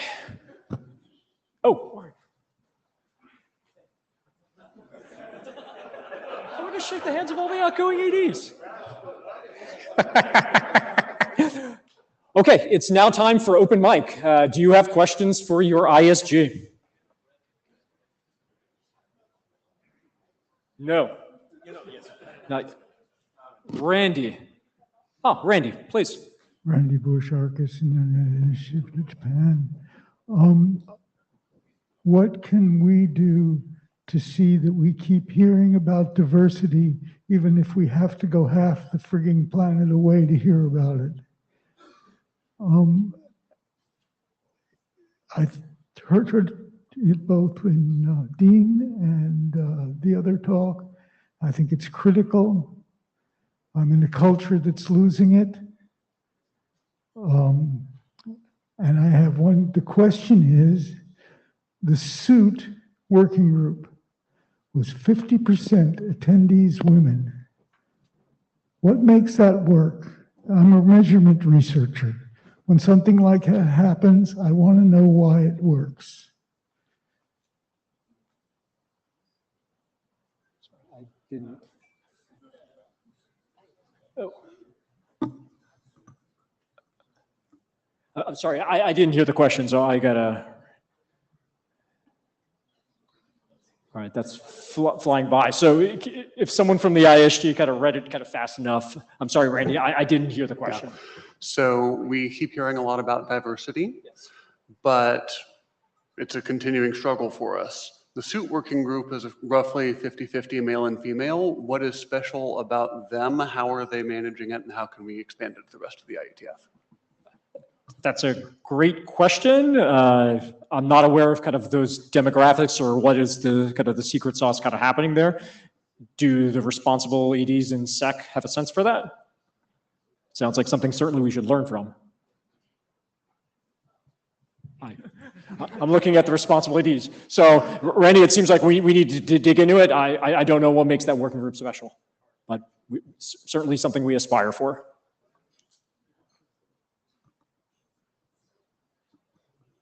Suit is yours. I guess I didn't realize suit was 50% women. Certainly my chair, I have a female chair and a male chair. We can't hear you when you speak. Can you? Yeah. Sorry, please. I mumble with or without the mask. I was going to say female chairs probably helps, but I really don't know.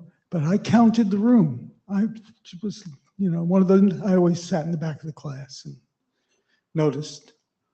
So you mean attendance in the room, not necessarily? Correct. Okay, I understand. I don't know why. I do agree we need to work on it. We need to work on it. Okay, great. Thanks, Randy. I'm reading the queue right. There's no one in there right now. So are there any questions? Going once, going twice. Okay, thank you so much.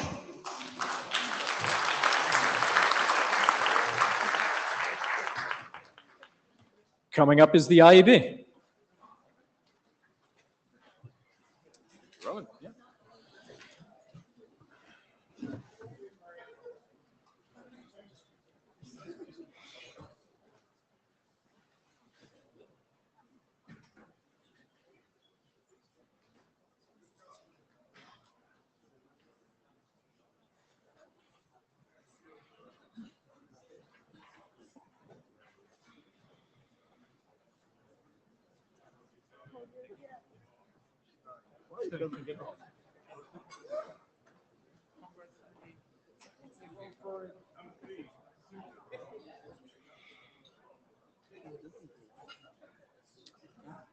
All right. Thank you, everyone. So up here we have the full IAB, the Internet Architecture Board, and again, we will do intros. Do you want to start from that side? David Skenazy, outgoing enthusiast. Chris Wood, outgoing IAB. Mia Kulevin, IAB. Colin Perkins, outgoing IRTF chair. Dirk Kutscher, new IETF chair. Warren Kamari, incoming IAB. Wes Herdiker, free at last. Matthew Bocci, IAB. Roman Danilio, IETF chair. Tommy Pauly, IAB chair.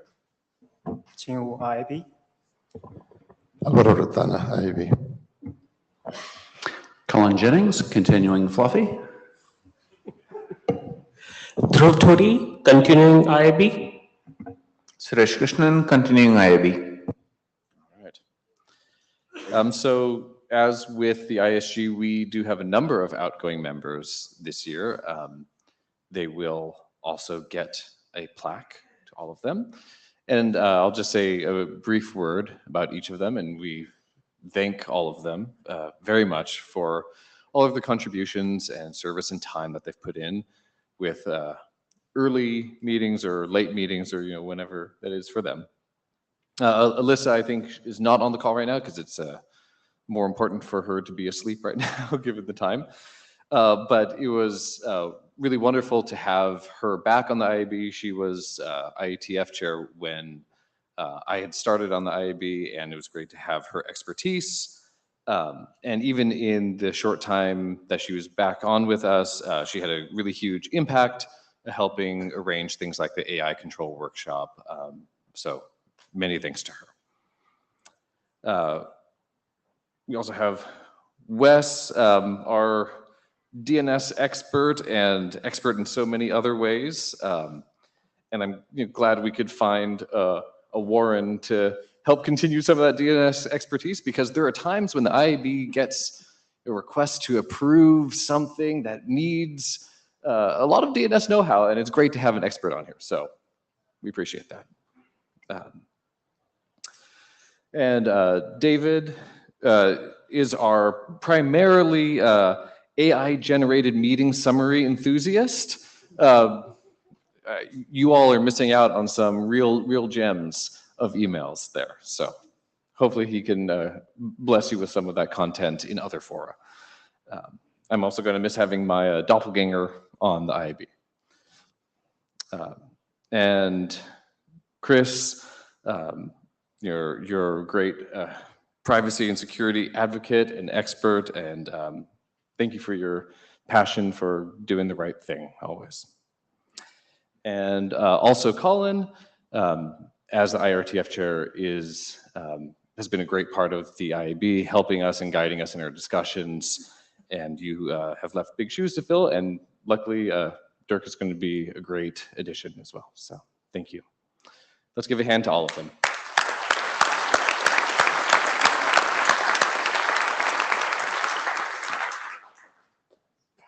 All right. So now we have our open mic, and here's everyone here. We also, I should mention that Jason and Jana are not with us right now in the meeting, and Mark as well, but they are all incoming on the IAB. All right. Yes, Dan. I will repeat a question that I received as a NOMCOM chair, and this regarding the IAB. And the question was, looking at the IAB slate, it doesn't even represent the IETF community.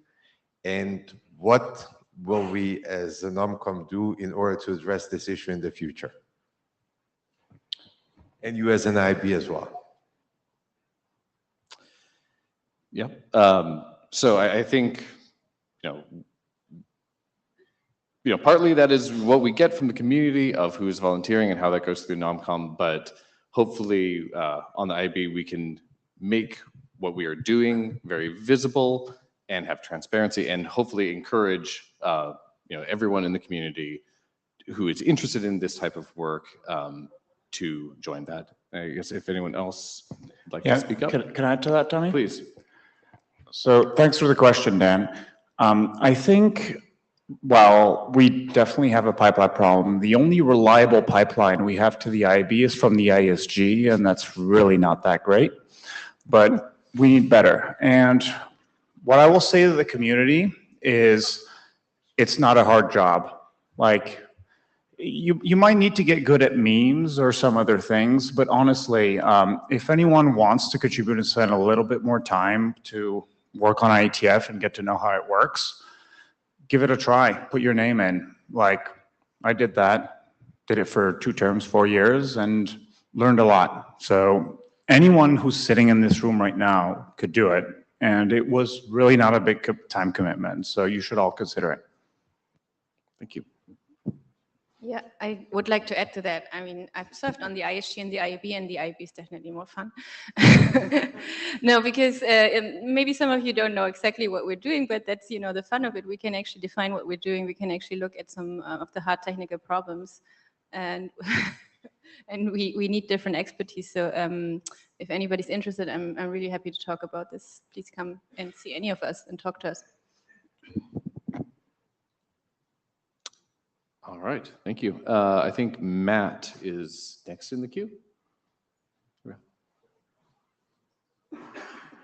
Oh, this is kind of like an informal question. I'm just curious in general, like what prevents like the internet from becoming its own country and IETF being its government or something like that? There's already like a lot of population, you know, 5 billion, and like using the internet, and like you already like work on a bunch of stuff. So like. It's an interesting question. That one. Go for it. So this is a fascinating question. And the crypto people have looked in quite a lot of what it takes to try and form your own country or different things. And it turns out to be surprisingly difficult to do that. Now, I don't know that we can really do that, but I think that we can think about what is a country? What's the best parts of it? You know, I come from a country, Canada, where we think it's already great. And we'd like to see the internet become great. I think what we can do is think about how we can help build the tools that allow people to have a really great internet experience worldwide and for the whole world. So making that inclusive and bringing everyone in, making it not toxic, all of those things are things that I think everybody works on here. And when you're on the ISG, it's really hard. There's so much day-to-day stuff to move the documents forward you have to do. But the IAB, as someone said earlier, the hours are better. I think at the IAB, if you're interested in doing that, this is a group of people that is very committed to trying to figure out how we can do it and how we can make it better. So thanks for the awesome question. Oh, thanks for answering. Wes, did you have something to say too? Oh. So the thing is, we are our own country in many ways, right? The reality is everybody in this room is helping shape the rules and the things that we live by. And the reality is, unfortunately, just like in the real, you know, country worlds, other things impede, other things get in the way, and the best that you can do is keep pushing for the thoughts and the freedom that you want to express within your environment. The nice thing about the internet is that the boundaries don't really quite work like maybe certain governmental bodies want them to. You know, my favorite slide I think I heard in an IETF meeting a long time ago is that in order to communicate in Canada to Canada, you ended up having to go through Chicago, right? And so there's the routing topology and everything else doesn't work. To a large extent, the global corporation that sort of sits and you know, facilitates the internet, we already do act as one. And that's the job of this group, to make sure that that's always going to be the case. So keep doing what you're doing and keep participating here. Oh, thank you for the answers. Yeah, and I'll make one more comment here. My wife works in local government, and so I get to hear a lot of commentary kind of from the other side. And I think sometimes with, I've seen tendencies in technical communities to think, we could do all this ourselves. And it's great to have technical expertise. And there are a lot of great things that engineers are good at, but governance and policy and laws, those are hard things. And we also need to not have too much hubris as technical communities to think that we can do all those things, and we need to work in partnership. and understand how the technical communities and governments can work together to come to great solutions. Oh, thanks. Please. So one of the things I've done in the last year, sorry to double answer, but one of the things I've done a lot in the last year is talk to a lot of politicians and a lot of technical people. And the thing is that we all have to communicate a lot better, because the reality is that the technical people think, oh, our solution's right? And the reality is the policy people aren't making up problems that don't exist. They really do have problems. And the problem is that the policy people are frequently coming up with solutions that can't be implemented technically, right? And without both of those two parties coming together, we end up with solutions that can't be implemented, or technical stuff that aren't really solving the problems of the real world. So I would encourage also everybody to get together and actually talk to the other side. You'll find that once you get into the problem-solving dialogue, it's not quite as clear-cut, dry as you would originally hope. Okay, thanks again. Great. I think next we have Pete. Hey, Pete. Hi, this is Pete Resnick. I promise I'm not going to complain about your terrible choices in appointing certain people to certain roles. I just actually wanted to get up and say the first IAB Open with the WSIS discussion I thought went incredibly well and was very useful. And I hope to encourage you to do more of those sort of more interesting external facing activities and showing them to the community, because I think that was really helpful for me. Thank you, and I'm glad to hear that was well received, and a big thank you to everyone who helped prepare that too. It's really important. Okay, Tobias. Tobias Siebig, Max Planck Institute for Informatik. I'm more of an academic, so I don't really have a question, but more of a comment. It was said earlier that everyone in this room could do it in the context of diversity, I think. And I would like to remind that the point is exactly about those people not in the room. All right. That's a good point. Thank you. All right. Do we have any other questions, comments for the IAB?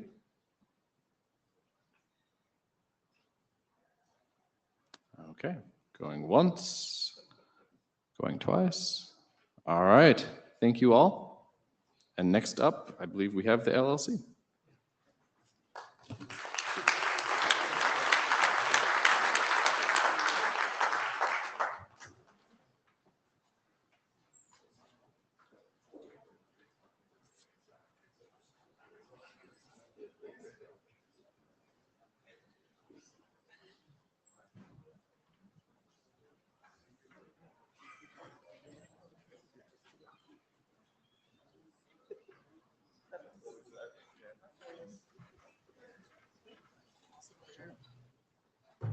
Are you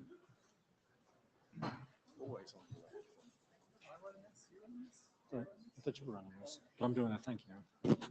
Got it. So as you've seen all the leadership bodies, it's time for the next series of handovers, and that's about those in the Ietf Administrative LLC. So I wanted to say a couple words about Jason and Sean, who, with great kind of sadness and with profound gratitude for what they've done, are cycling off the board. Just for a little bit of perspective, both Jason and Sean have been on the board for 6 years. They've served 2 terms. So they started in March 2019, and they were the founding members of what we know as the board. It did not exist in this administrative construct. So we have to remember all of the structure that we have with the contracting and how we do kind of manage money investment. That came and had to be started with this board. Jason as the first chair of the board, and Sean handling the money kinds of things. And that included, just for a little bit of perspective, that included hiring an executive director. That included everything we know in terms of contracting, the investment strategy. And we had that little roller coaster financially, how we were going to ride out all of those meetings when we were remote only, what was going to happen with the sponsors during COVID. And they laid the foundation for all of that administrative footprint that we so rely on that pulls off all these successful meetings. So really just on behalf of the community, Sean and Jason, who can't be with us, thank you so much for establishing us on such great footing to allow the internet standards development to continue and for us to have such a profound impact around the world.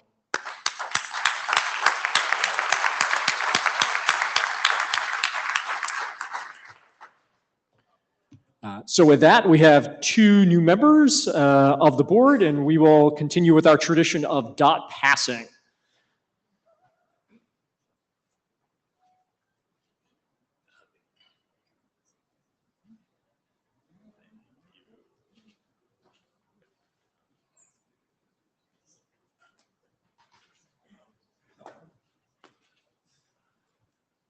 Okay, the mic line is open for questions. Yeah. All right, I'm up here, though I'm off because they're new and they don't remember everything. So go ahead.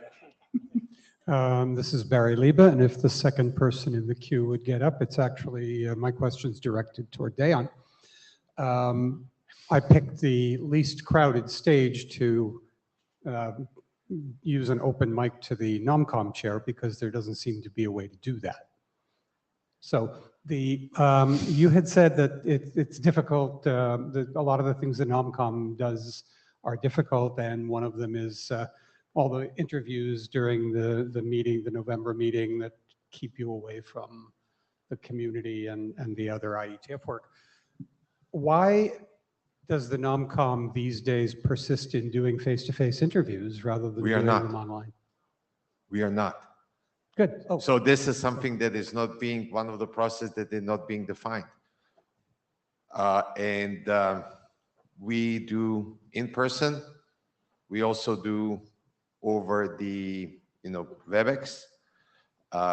We have problems, NomCom voting members, to participate in all the meetings, and there was a big discussion. Can we use the AI transcript? Because we could not get like 3 people for every interview. And this is an ongoing situation. So should we be able to start using the technology or not? People are worried about the privacy, and I'm saying the technology is there. Some people are saying this is not being used for training. It's being deleted afterwards. And somehow I feel sometimes that we are making our jobs unnecessarily hard because we are sticking to some old conventions that are just obsolete. And I also don't think that every single nominee should be interviewed. That the community should get engaged before and get all the feedback about the nominees 2 to 3 weeks before the IETF starts, that we can start deciding who will we invite for the interviews and who obviously didn't qualify at the beginning. Actually who are not qualified when we are doing the reviews of the nominees, because we can do that up front and save time for the 3rd meeting in that is in November. Okay, great. Thanks for the answer, and it's your turn. I have a question about for the IETF LLC. I see participation at the IETF as an economic privilege. How can we do to reduce the cost of IETF participation? Even large corporations are putting pressures on the people to reduce the participation in the IETF. There has been previously ideas brought up to make one meeting completely remote meeting, in order to save travel budgets for the participants. And this could also make the IETF more affordable. A lot of people are saying, well, the value of the IETF are the bar buffs, the bar meetings, the hall meetings, which is true. But we should try to, in my opinion, also try to have one remote meeting, fully remote, that could level that remote participation discrimination and make it easier for people to participate better.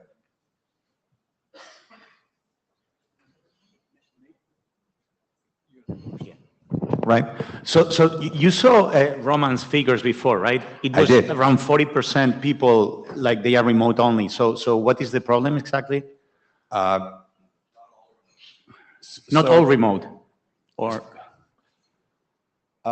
so there has been discussion. There is this 40%. There is the hackathon participation all remote. Now there are some more statistics or data correlations that I would like to see, but it would be also people that are remote are disqualified in the leadership elections because people will not meet them and will not know them due to the with most of the leaders are here that are usually physically present. Those are the ones that are being elected. If you're not known by the community physically, it will be hard to elect you as a leader. And if you have one meeting remote, you will be somehow forced to learn the people even without their being physical. we can have something data-driven. I agree. I mean, just to look at the KPIs and see in which direction we want them to go. As you know, I mean, the remote participation tools, they have been improving dramatically. If you look back like 20 years ago. So yeah, I mean, happy to continue working on it and considering anything that could improve the situation, sure. And since the NomCom angle about eligibility was kind of invoked, the answer to changing that is something coming from the community and being run through the consensus process, not run by the LLC. Yeah, that was all I could say. All right, well, I was actually remiss. We did not do introductions. We didn't do introductions first. That's my fault. Hi, I'm George. I'm incoming LLC. Roman Danilio. Sean Turner out of here. Gonzalo. And then Jay Daly, IETF Executive Director. All right. Hi. And worth mentioning, our chair is not online and neither is Shauna Turner. Oh, I'm Shauna. here. I'm here. Oh, Hello. Hi, everyone. I miss you. My apologies. I couldn't crank my neck so far, so far to the right. I'm probably shockingly large behind you there. Don't worry. Q Meisel, Max Planck Institute for Informatics. I'm bringing up the eternal question of meeting locations, and more specifically, the United States. Now, I'm sure everyone is aware of the recent political changes in the US and how impractical or nigh on impossible this makes the US to go to for many members who are currently sat here or who are otherwise involved in the IETF community. The official advice from the German government is that I cannot enter the US. I will be arrested for what the US considers visa fraud because I am trans, and if I present a female passport at the border, the US considers this fraud now. So I am unable at all to travel to the US. This is not a I need to apply for a visa several months in advance problem. This is a I cannot go. And this is true for quite a few people here and in the community. So my question is, what is the LLC doing about considering this for meeting locations? Has the LLC considered changing the meeting location for 127, as many people will not be able to attend it? And a broader question for the community here and listening online, do we need to rewrite the RFC on where the meetings are held? Because it seems the world has changed since that was written. So I'll take a couple of those. The other one.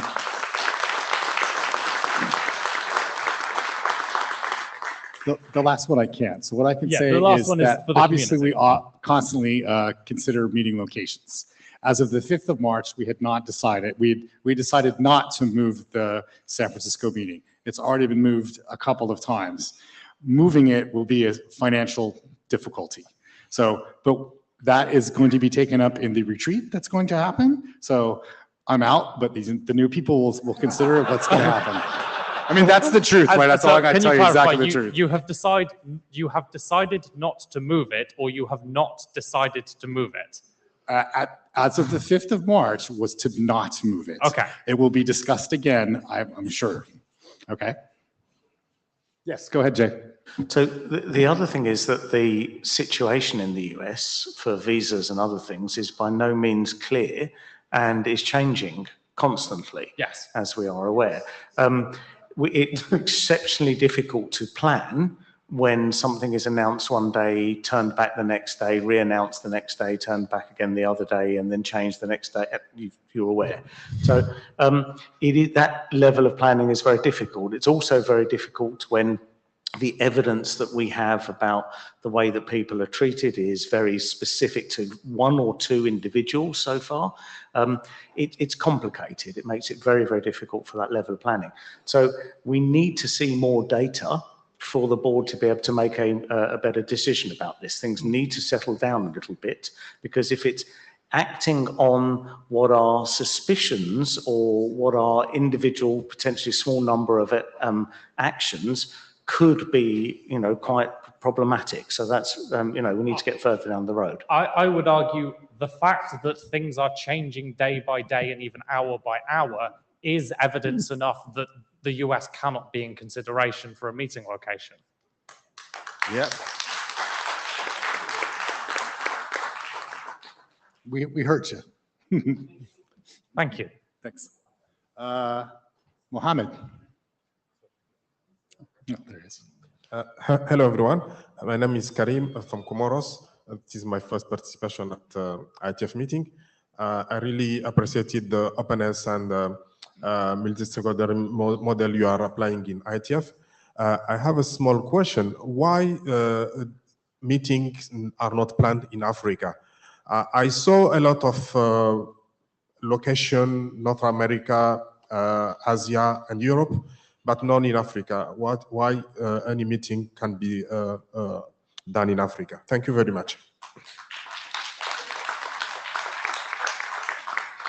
So until just very recently, the threshold for agreeing a meeting outside of the three regions of North America, Asia, and Europe required community consensus to go forward with that. That's now changed. We now have a position where the LLC can consider what is called an exploratory meeting, which is outside of those regions. And so we are now able to start looking at a meeting in Africa. It is our meeting planning is many years ahead generally, while you might not see them announced until quite closer to the time that normally at least 1 or 2, sometimes 3 years of negotiation have gone in to get us to that point. So Africa is something that we are beginning to look at now, but it will be some years likely before we're able to go there. If I may, is it possible, because in the planning we see location, but are in terms of requirement, what the period that the community decides when the community will decide to a meeting in Africa? Because for the forthcoming meeting already planned in Europe, in North America, and Asia. So may you give more reason on the timeline when the community will be consulted for such consideration in Africa? Thank you.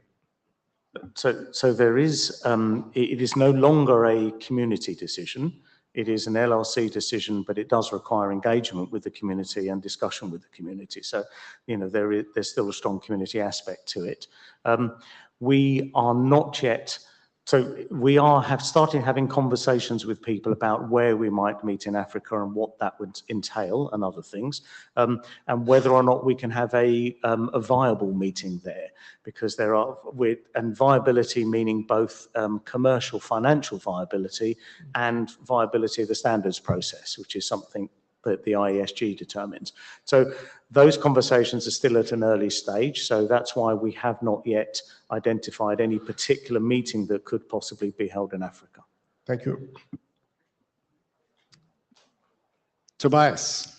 So Tobias Wiewich, Max Planck Institute for Informatics, and please consider all the outrageous things I'm going to say to be speaking for myself and not for my affiliation.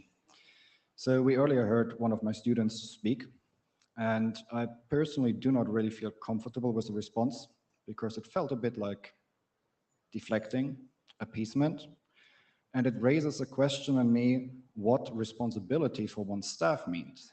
Because, as I said, it's a student of mine, PhD student of mine. And for me, responsibility means that where my students are not welcome, and we are talking about an eradication of identity here. The United States, under the current rules, and I acknowledge there has been a lot of change, but that attack on people and on humans is very much consistent since the grab for power. I cannot go to such a place as a responsible manager, even if I was allowed in. And that also raises a question for me from the monetary argument. What is the cost of an IETF meeting planned for probably 900,000 attendees, where maybe a lot more people think of their responsibilities as leaders for those people who are not permitted in or who are not safe to get in and maybe also attend remotely.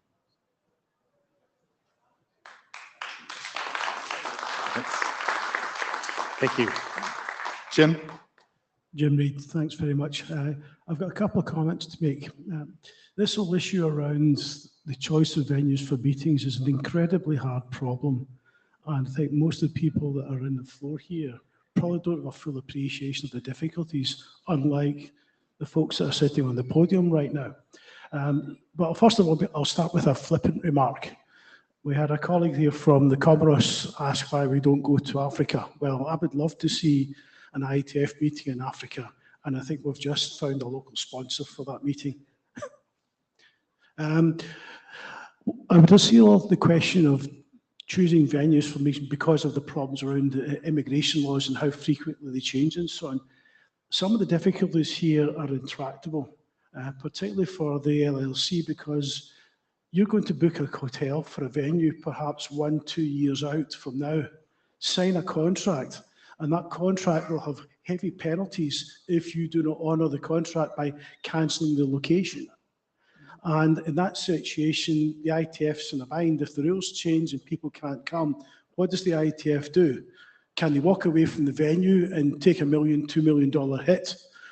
And then can they find some other location that could accommodate the meeting at very short notice? That's a very, very difficult problem to solve, especially for a meeting of the size of 1,000 people.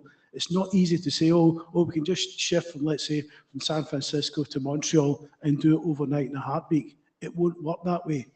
And so I think the sad reality is, much as I sympathise with the people who have got concerns about going to the United States, and I share those concerns, I think sometimes we just have to suck it up. And if the problems are just too difficult for certain people, for whatever personal or business or contractual reasons that they have, maybe they just have to sit that meeting out and participate remotely. Sorry.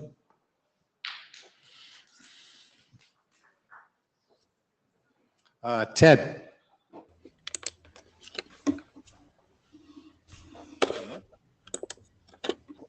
Howdy, Ted Hardy speaking as an individual. You may remember me from previous mic lines where I discussed inclusiveness at the Ietf. Our friends in Buenos Aires certainly remember. I will not break into Spanish this time, but I will say I completely support the previous intervention by Q. What we're talking about now goes considerably beyond what would be acceptable. RFC 8718, which was the result of the process that was kicked off by that intervention, explicitly calls out this: while the IETF strives to be as inclusive as possible, both online and in person, maximal meeting attendance in and of itself is not a goal. That is not what we're talking about. We're not talking about maximal meeting attendance at this point.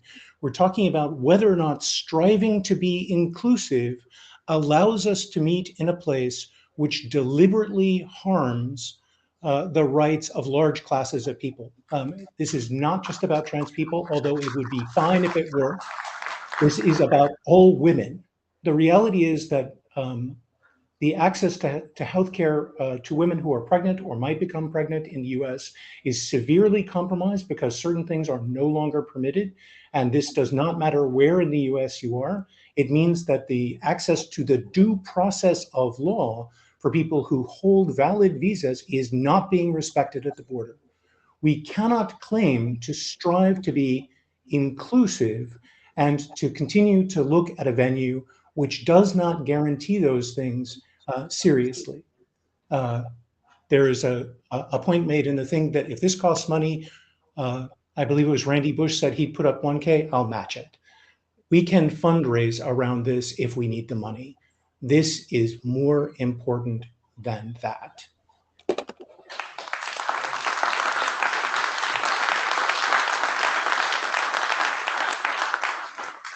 Andrew. Hi, Andrew Campling. Two comments. One on this whole location question, specifically the US. I wonder if we could perhaps split it into two parts. Can we solve specifically the San Francisco thing, as given the contractual commitments, but separately, can we also say that for the time being, the US generally is not a location that will be considered for future meetings, regardless of what the decision is about San Francisco? And make sure we don't lose the second in getting caught up about the financial implications of the first. So that's one point. Second point is to change countries for a moment. It'd be useful to get an update on 125, please, if there's anything you can say about that. I think you may have missed the update on 125 earlier during my presentation. It has been a complicated contracting process that we are still in the middle of, and we will announce when we are able to complete that.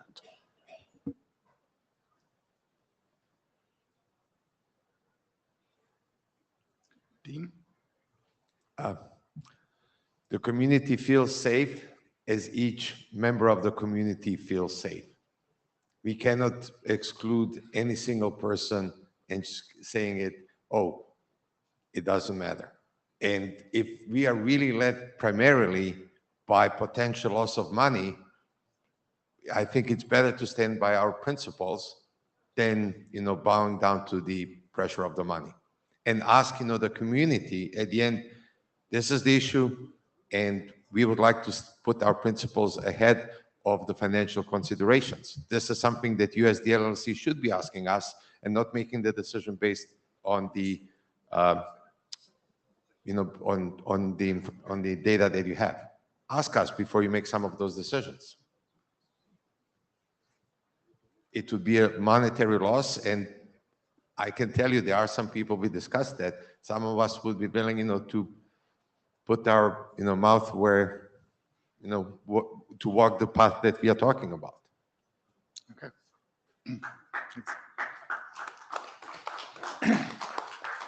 Tommy? I hear the concerns around, it's hard to plan around dynamic events. That said, this isn't something we can compromise on, echoing what others have said. I think in addition to thinking about 2025 and 2026, thinking in the long run to set ourselves up for good success, I believe that we should encode what we define as inclusive as something that needs to be enshrined in the country for a history of at least N years to qualify as future venues, which will then solve this dynamic, whoa, it just happened. Well, they're just disqualified. And then it can be part of our future contracts. So that instead of saying, well, what are we going to do about this contract with San Francisco? We can say, you broke the contract, or we have this escape clause in the contract. Because we're going to keep having this discussion for a long time because humans aren't great to each other. But I agree with what's been said. This isn't really about logistics. If it were, we would never have gone back to in-person meetings after COVID. That we did clearly indicates that we see value in being in the same place. And if we're willing to meet in places where we know that some people can't come, not because of their own personal circumstance, but because of who they are, we have failed. I will also match donations if that's what we need to do.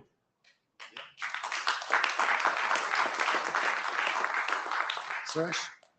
Thanks. Hey, Suresh Krishnan. So there's two things. One thing I want to talk to Q about is the The RFC that specifies the rotation talks about geographical regions, not countries. So it's not like the US we are talking about. So it doesn't need to change very much. Like, so somebody suggested Greenland as a place because it's in North America, but not in the US. But that's something we can talk about. But also the other thing is like one thing to talk to Mohammed about, right? Like, so when this community process ran to select this meeting policy and get it written down, this was something I was explicitly asking for the community, right? Saying like, is this a way for us to do outreach, or is it a way for us to split the pain between people who are already participants? And the clear answer at the time was like, we want to split the pain between how the participants are right now. So we're not optimizing for getting new people in. So that's something that probably needs to get revisited to see, because it's been a while since we started writing this down.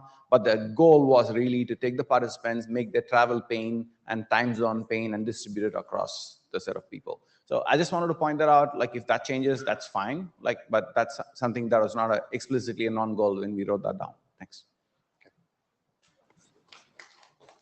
Ryan?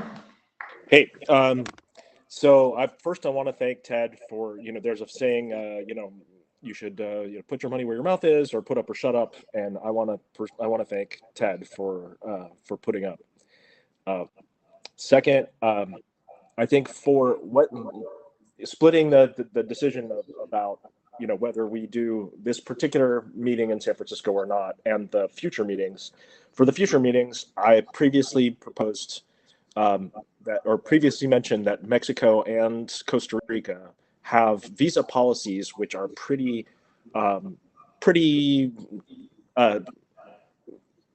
appropriate for a large number of countries. So I want to say that again and hope that is considered. And I'm curious to see what the reaction is. I think both of those countries have facilities that could technically host an IETF and logistically host one. Finally, I lived in Africa for a while. I love,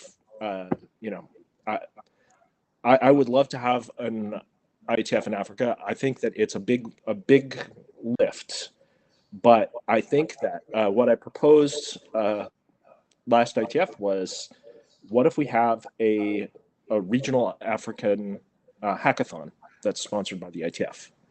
I think that being able to show that there is interest in particular areas or in particular working groups on working on stuff, I think that's a good way to get interest, and I think it's a good way to get people engaging with the IETF. So, thanks.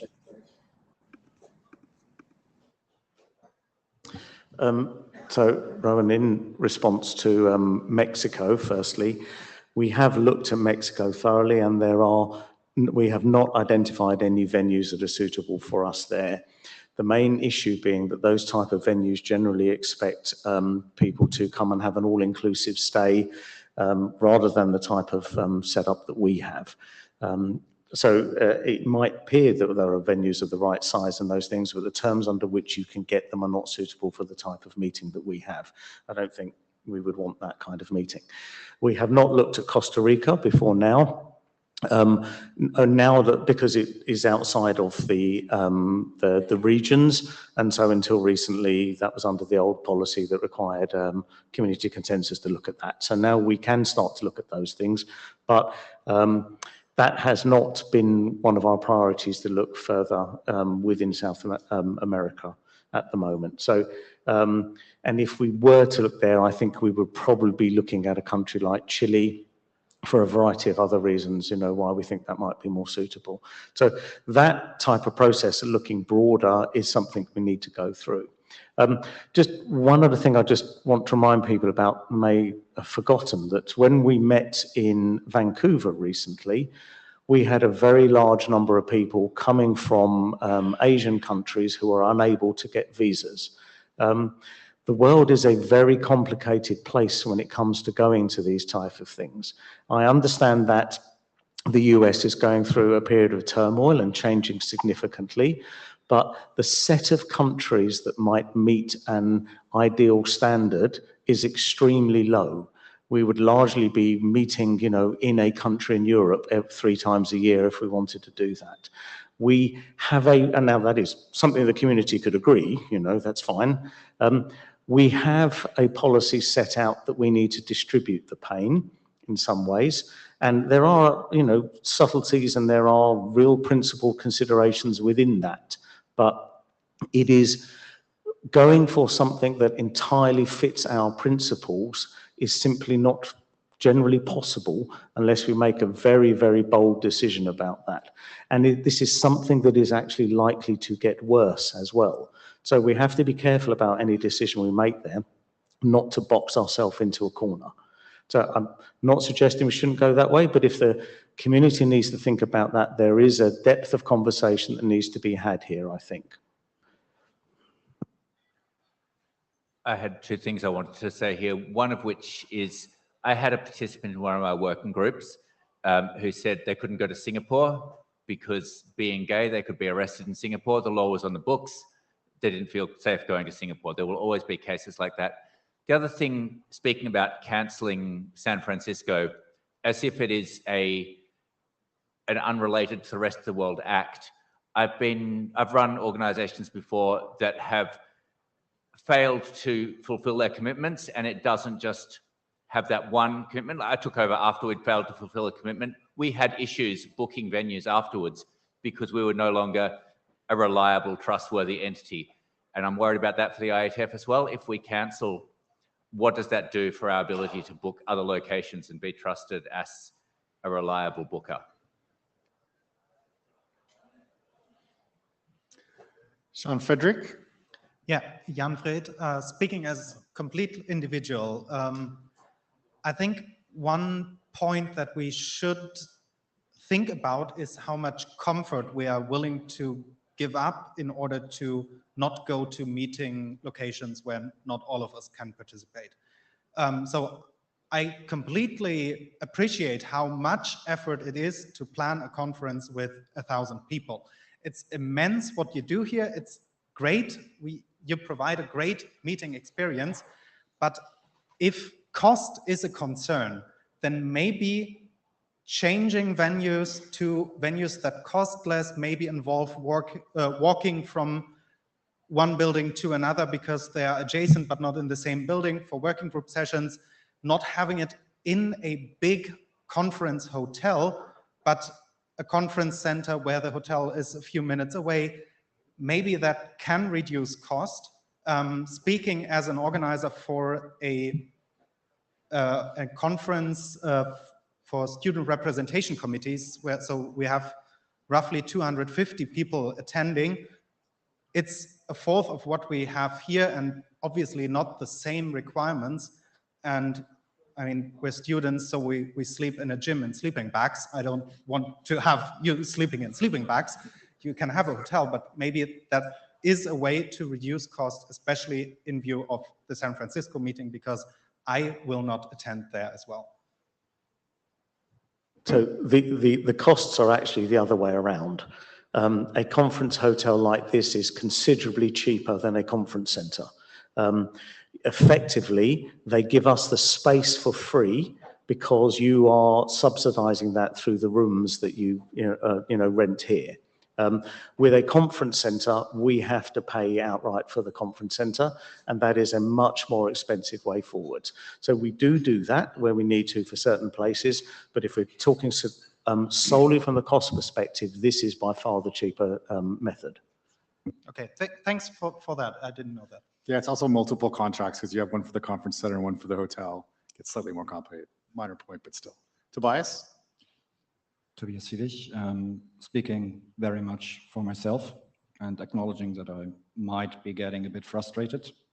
I hear the arguments and the points that sometimes you have to suck it up and not go to that meeting. But I mean, what are we talking about this? It's always easier to make that statement if you're not the one going to a camp. And incidentally, you might see me standing here, white, male, and privileged, but I think the health ministry in the United States also recently recommended camps for people like me for totally different reasons. And I see the reaction, but that is what Mr. Kennedy said. That is what Mr. Kennedy recommended. So we are not talking about a state of turmoil.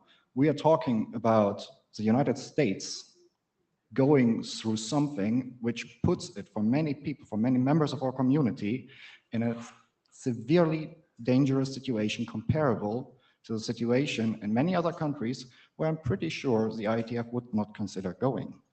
And in the end, it boils down to the question for me, what does it mean to be an engineer? And for me personally, being an engineer means making the world a better place for everyone. And I don't think that the approach we are currently taking there does do that. Wilhelm.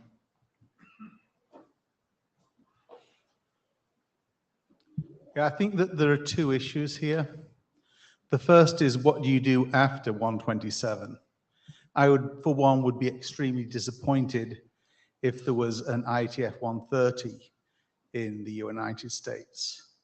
And I'm currently a permanent resident. I'm wondering if I'm going to manage to go into Boston without being beaten up and detained like other permanent residents have been there. As far as 127 goes, I think that we have to, cancelling it may not, it looks like it's a non-starter, but we may have to work on the expectation that that's going to be a null, effectively a null meeting. I am severely concerned about the prospects for civil order. I mean, like, we had riots across the United States in 2020. You have a weak president, you have a weak government, they cannot sustain law and order. The fact that they're autocrats doesn't mean that they're competent when it comes to maintaining order. And I seriously wonder if San Francisco is going to be a place where people are going to be flying into after 18 more months of what's been going on. David? David Lamparter, white male with a very powerful passport. Hearing all of this discussion, I think I would like to extend a little bit on Deanne's point. A remote participation in the IETF is very different when it's an on-site event. To the point of it's really not comparable. I don't think you can equate it to full participation. And if all of these discussions we are having here right now turn out to be as unsolvable as they sound right now, then I think that's even more of an argument to say that one of these meetings needs to be all remote just in order to have equal grounds. And that is, I think, also Deanne's point. It's different if everyone is remote, because then it is actual equal standing for everyone to participate. And that is one possible approach to handle at least some of this. And I say this with a lot of regret because I know I personally won't be able to deal with that. I just don't do well with remote meetings, but still, maybe that is necessary at this point. I don't see this getting better. So as you'll remember, we held a number of fully remote meetings during the pandemic, and we looked at this question of equality quite considerably. And we live on a planet with different time zones. And that was very, very well made clear by many people that that was a major issue about whether or not they could participate.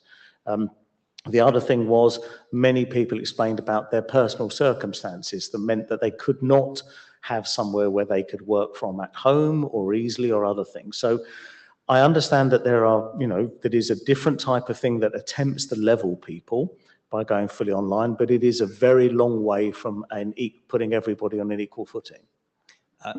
I absolutely agree, but I will point out you also have sampling bias because the people who attend are the one who you asked, I assume, and those have been the ones who have been able to get involved, right? So there is a question of the people who aren't able to even get there aren't part of the set that you're sampling here. Stephen? Hi, so I'm sure the LLC will be talking more about San Francisco. I think one of the issues is a number of people, myself included, would be feeling and probably very confidently feeling that I'm not likely to attend in person. Would the LLC commit to doing a survey to see how many people are confident that they would not turn up or feel that they would turn up? and feed that into your calculations versus the cost of cancelling, and come back to the community with results.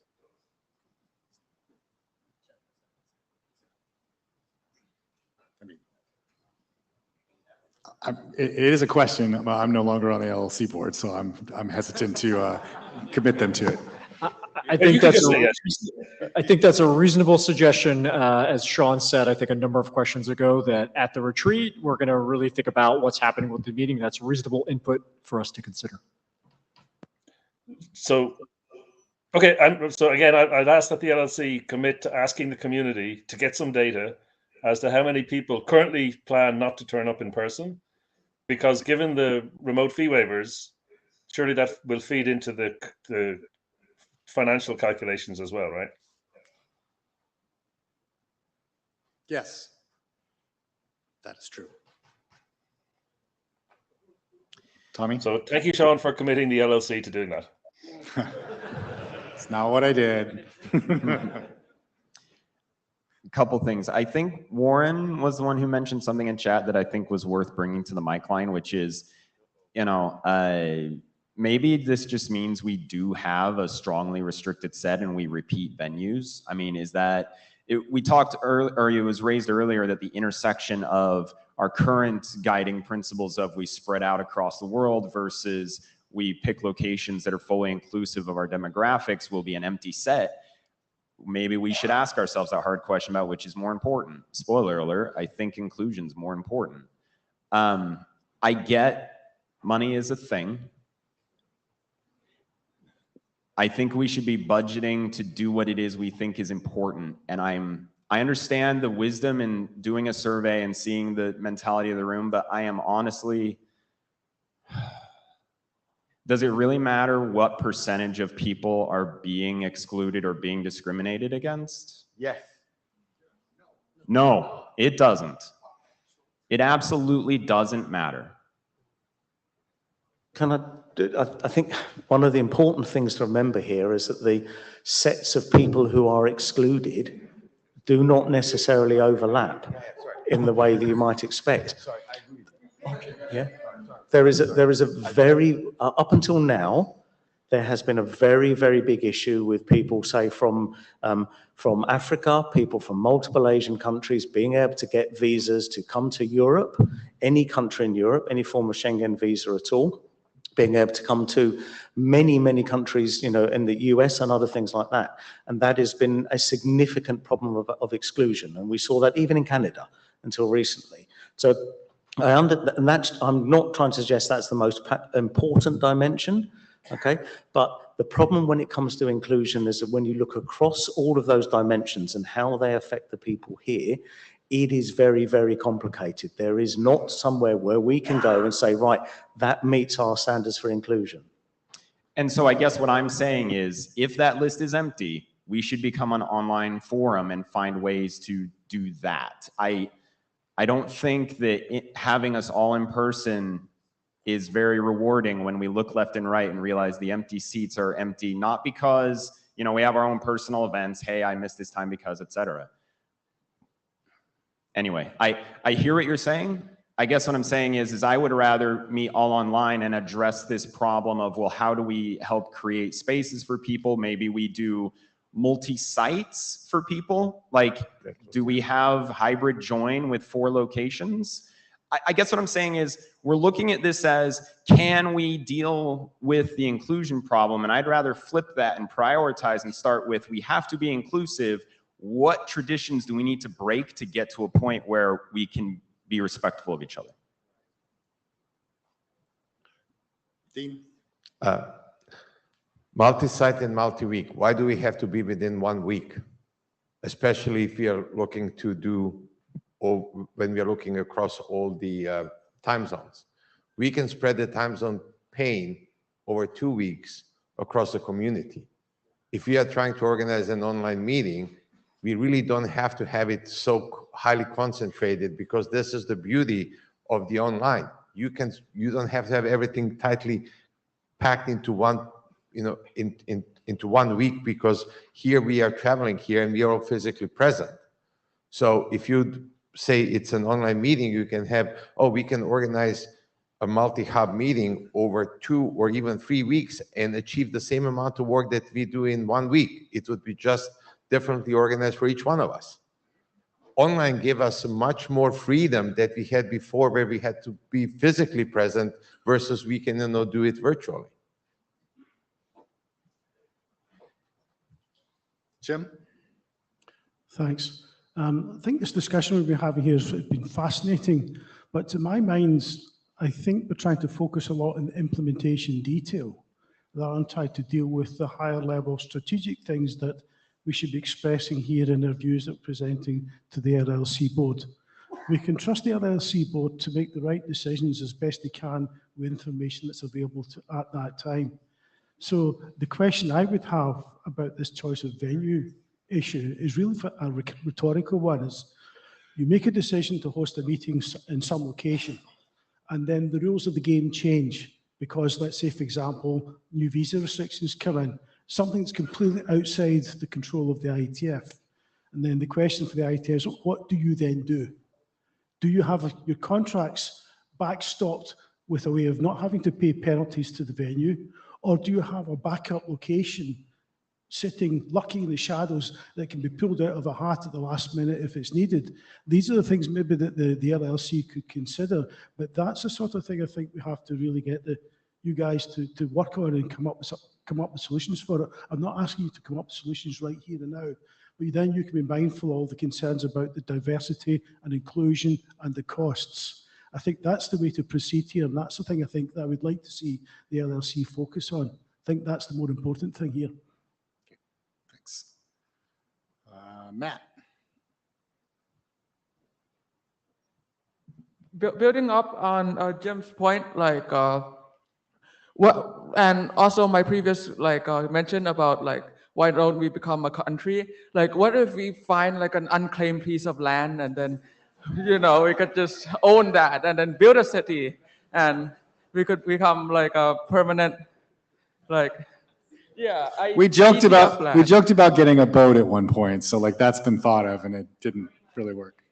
Yeah. So I think we'll take that one to the list. All right. Aftab? I was waiting for you to pronounce it properly. You did it. Thank you. Aftab Siddiqui. I'm speaking as a board member of an organization who organized one of the largest events in this region, Asia Pacific. It's called Apricot. And Jay knows very well. We have canceled 3 events in 30 years, and no one has blacklisted us ever. We have canceled Thailand a couple of times and came back and did big events. So the assumption that once you cancel an event because of force majeure, it puts you in a bad reputation or something. It could be a thing in the US, but I don't think that applies to everywhere else. And one more thing I want to highlight that still 17, 18 months remaining in that event, having someone not feeling comfortable going to a country versus that country is saying you are not allowed to come to the country are 2 separate things. Please do not conflate both of them. The example of Singapore was totally different from what is happening in the US. I hold one of the passport, which most likely will be blocked to enter that country in a couple of weeks or maybe months. But I also hold another passport, which gives me a reason to go to 190 countries.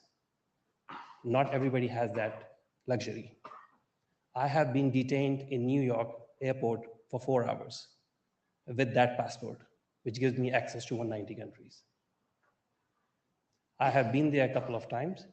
It doesn't matter. It was probably just a fluke. But I don't think so. I would try that. Or I would think, I'm not a very regular person in IETF, but I would say that consider that people will not be allowed to enter that country.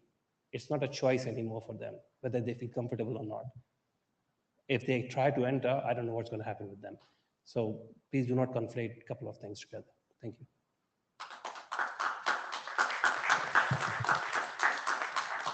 Jay? So just very briefly on the first point, we have cancelled this same venue 3 times, and we have cancelled other meetings, and we cancelled quite a few because of COVID and other reasons. So we are in a different reputational zone from Apricot with 1 cancellation. So that's not to say it's a reason. It's just, I think, just a clearer statement of the current situation. Mike. Mike Bishop. I have a couple of comments on this. I guess the first one is I hear a lot of people volunteering to donate certain amounts of money toward the expense of canceling and relocating.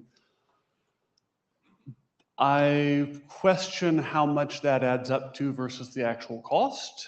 I don't know that I've heard an estimate from the LLC on the estimated cost of canceling the venue contract, booking another venue on short notice. I think it might be useful to know what that number is. All I can say is several $100,000. Okay, that's actually less than I thought, but I'll also comment that from the last time we decided not to meet in the US, the issue was not exclusion of people. The issue was unpredictability, that people who had visas were being turned away on the day of their travel. And so people could not plan appropriately whether they were able to attend in person or remotely. I'm very sympathetic to there's no location that everyone will be able to get to easily or perhaps at all. I think the higher order bit is, can you tell in advance whether you are able to? In the US, I don't know if people can. I think there's just too much turmoil there. I understand if for financial reasons we need to keep the San Francisco location for the one that's already under contract. The ones that are further out, I would love to see us stay with stability wherever we can find it. And if that means it's somewhere that some of us can't go, I hate that. But it's going online only is not going to get us to the standards work that we exist to get done. Q Meisel, there was some offhand remark made several questions ago about it would be a bad thing for the IETF to be in one place consistently. And I'd just like to say maybe it wouldn't. If the IETF is in one place consistently and has a home, then it might be possible for the LLC, and I know this is possible with other international organizations, to come to an agreement with that country on allowing people in specifically for the purposes of the conference and the organization. The problem that happens at the moment is it keeps moving all over the world. So, you know, it's a different country has to deal with it every time. So this is both a question to the LLC that can you look into this as a possibility, and a question to the community about how much would we care about the IETF being stuck in the one place we've decided is the most appropriate? We cannot get countries to change their laws to change their visa process. Laws. This is existing visa processes that exist for international organizations. You mean become an international organization and have everybody here become a delegate towards the international organization and those type of things? No, that's not like become the UN. That's not what I'm suggesting. There is something between a random meeting in a country and the UN. There are policies for this in countries' visa policies that should probably be looked into. I don't believe there are. Do you have examples of non-treaty organizations that have pulled that off that we could pattern? Not off the top of my head, but there are sorry? There's only one. There's only... I work in war zones. What you're asking is only because the people that signed Okay. So such kind of treaties and visas are only privilege of the UN sponsors organizations, and no other organization will, you won't be able to get that. This is the only reason why all the countries were always able to meet in New York or in Geneva in all the times because there was a treaty that was guaranteeing entry, even if it was considered an enemy country. I know, at least in the UK's visa policy, which is the only one I'm particularly familiar with, that it is possible to apply for recognition as some international body and get special visa privileges for that. And how long will that take? I have no idea, but if the IETF is in a permanent place, then it doesn't matter if it can't be sorted for one meeting, it can be sorted for 5 meetings in the future or something. Hi, I'm Bob Hinded. I just wanted to say a little different thing up here is I thought this is a great venue. It's a long trip for me, but I really like being here. I think it's a very effective meeting, and I hope we can come back.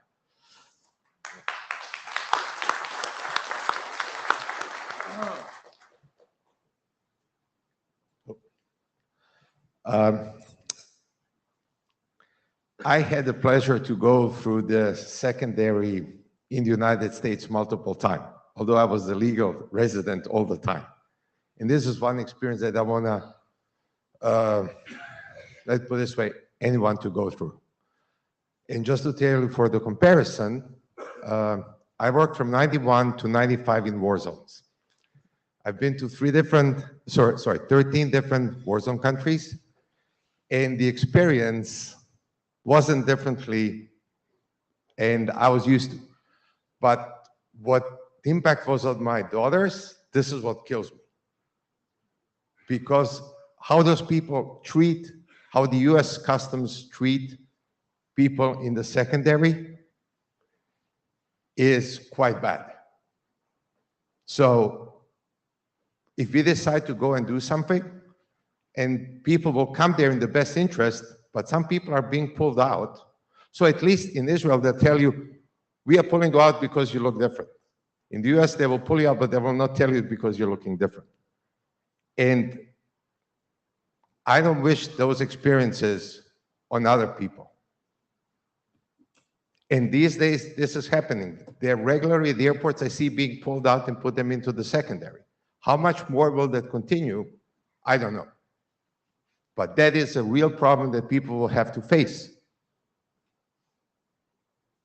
I know how it's being, in the secondary when you're trying to enter a war-torn country. I passed through that. But the secondaries in the US are very unpleasant. Randy? Randy Bush, IJ Anarchist. I served on the precursor to the LLC, the IAOC. So I know the logistics are hell. But that's why you get the big bucks. I think you've gotten the message, or I certainly hope you have. I can understand Jay's lack of comfort with having to deal with the results. Sorry. It's just the way it is. I don't think we want to compromise our ethics for convenience. Yes.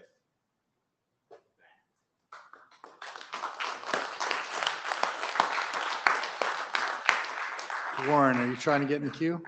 Yeah, why don't you get in the queue? So a really short thing. I think some people might have misunderstood what Q was saying.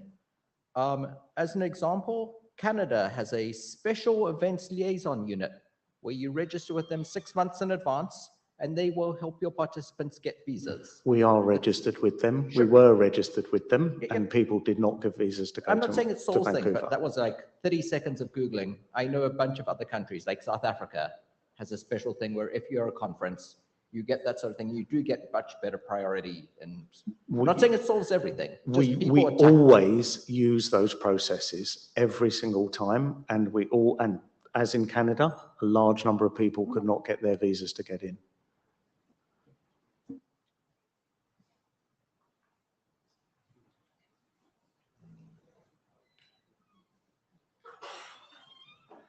All right.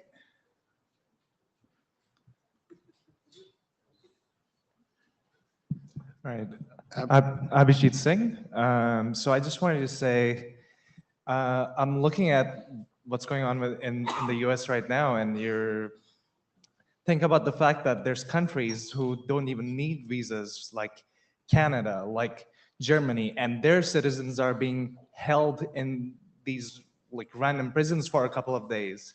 Instead of being turned back, I, as a Canadian, wouldn't even want to go to the U.S. for this reason. And I can imagine someone who's coming from countries that the U.S. doesn't have these these kind of treaties with. So someone coming from Asian countries, I can't imagine how much worse their treatment is to be able to come into the U.S. So what I'm trying to say is, I'd rather be in a place where the visas get denied than the visa gets given and then you get there and then you go through a situation like this, which has been happening in the US, and it only seems to be worsening. So I think this should be taken into consideration.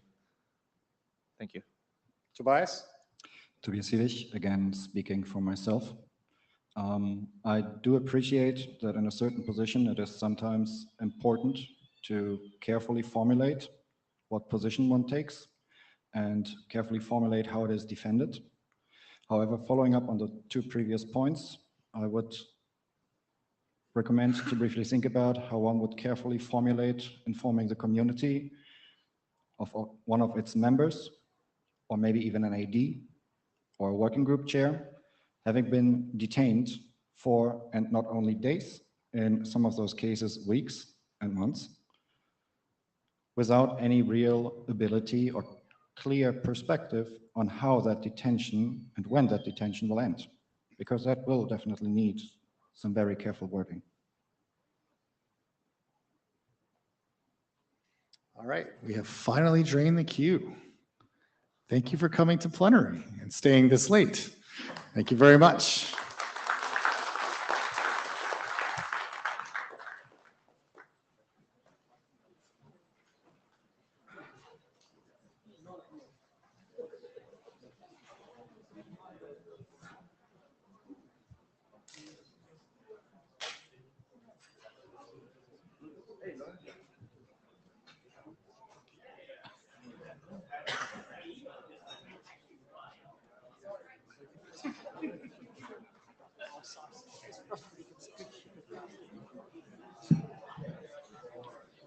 Roman, I'm just going to grab this laptop. Oh, yeah, please.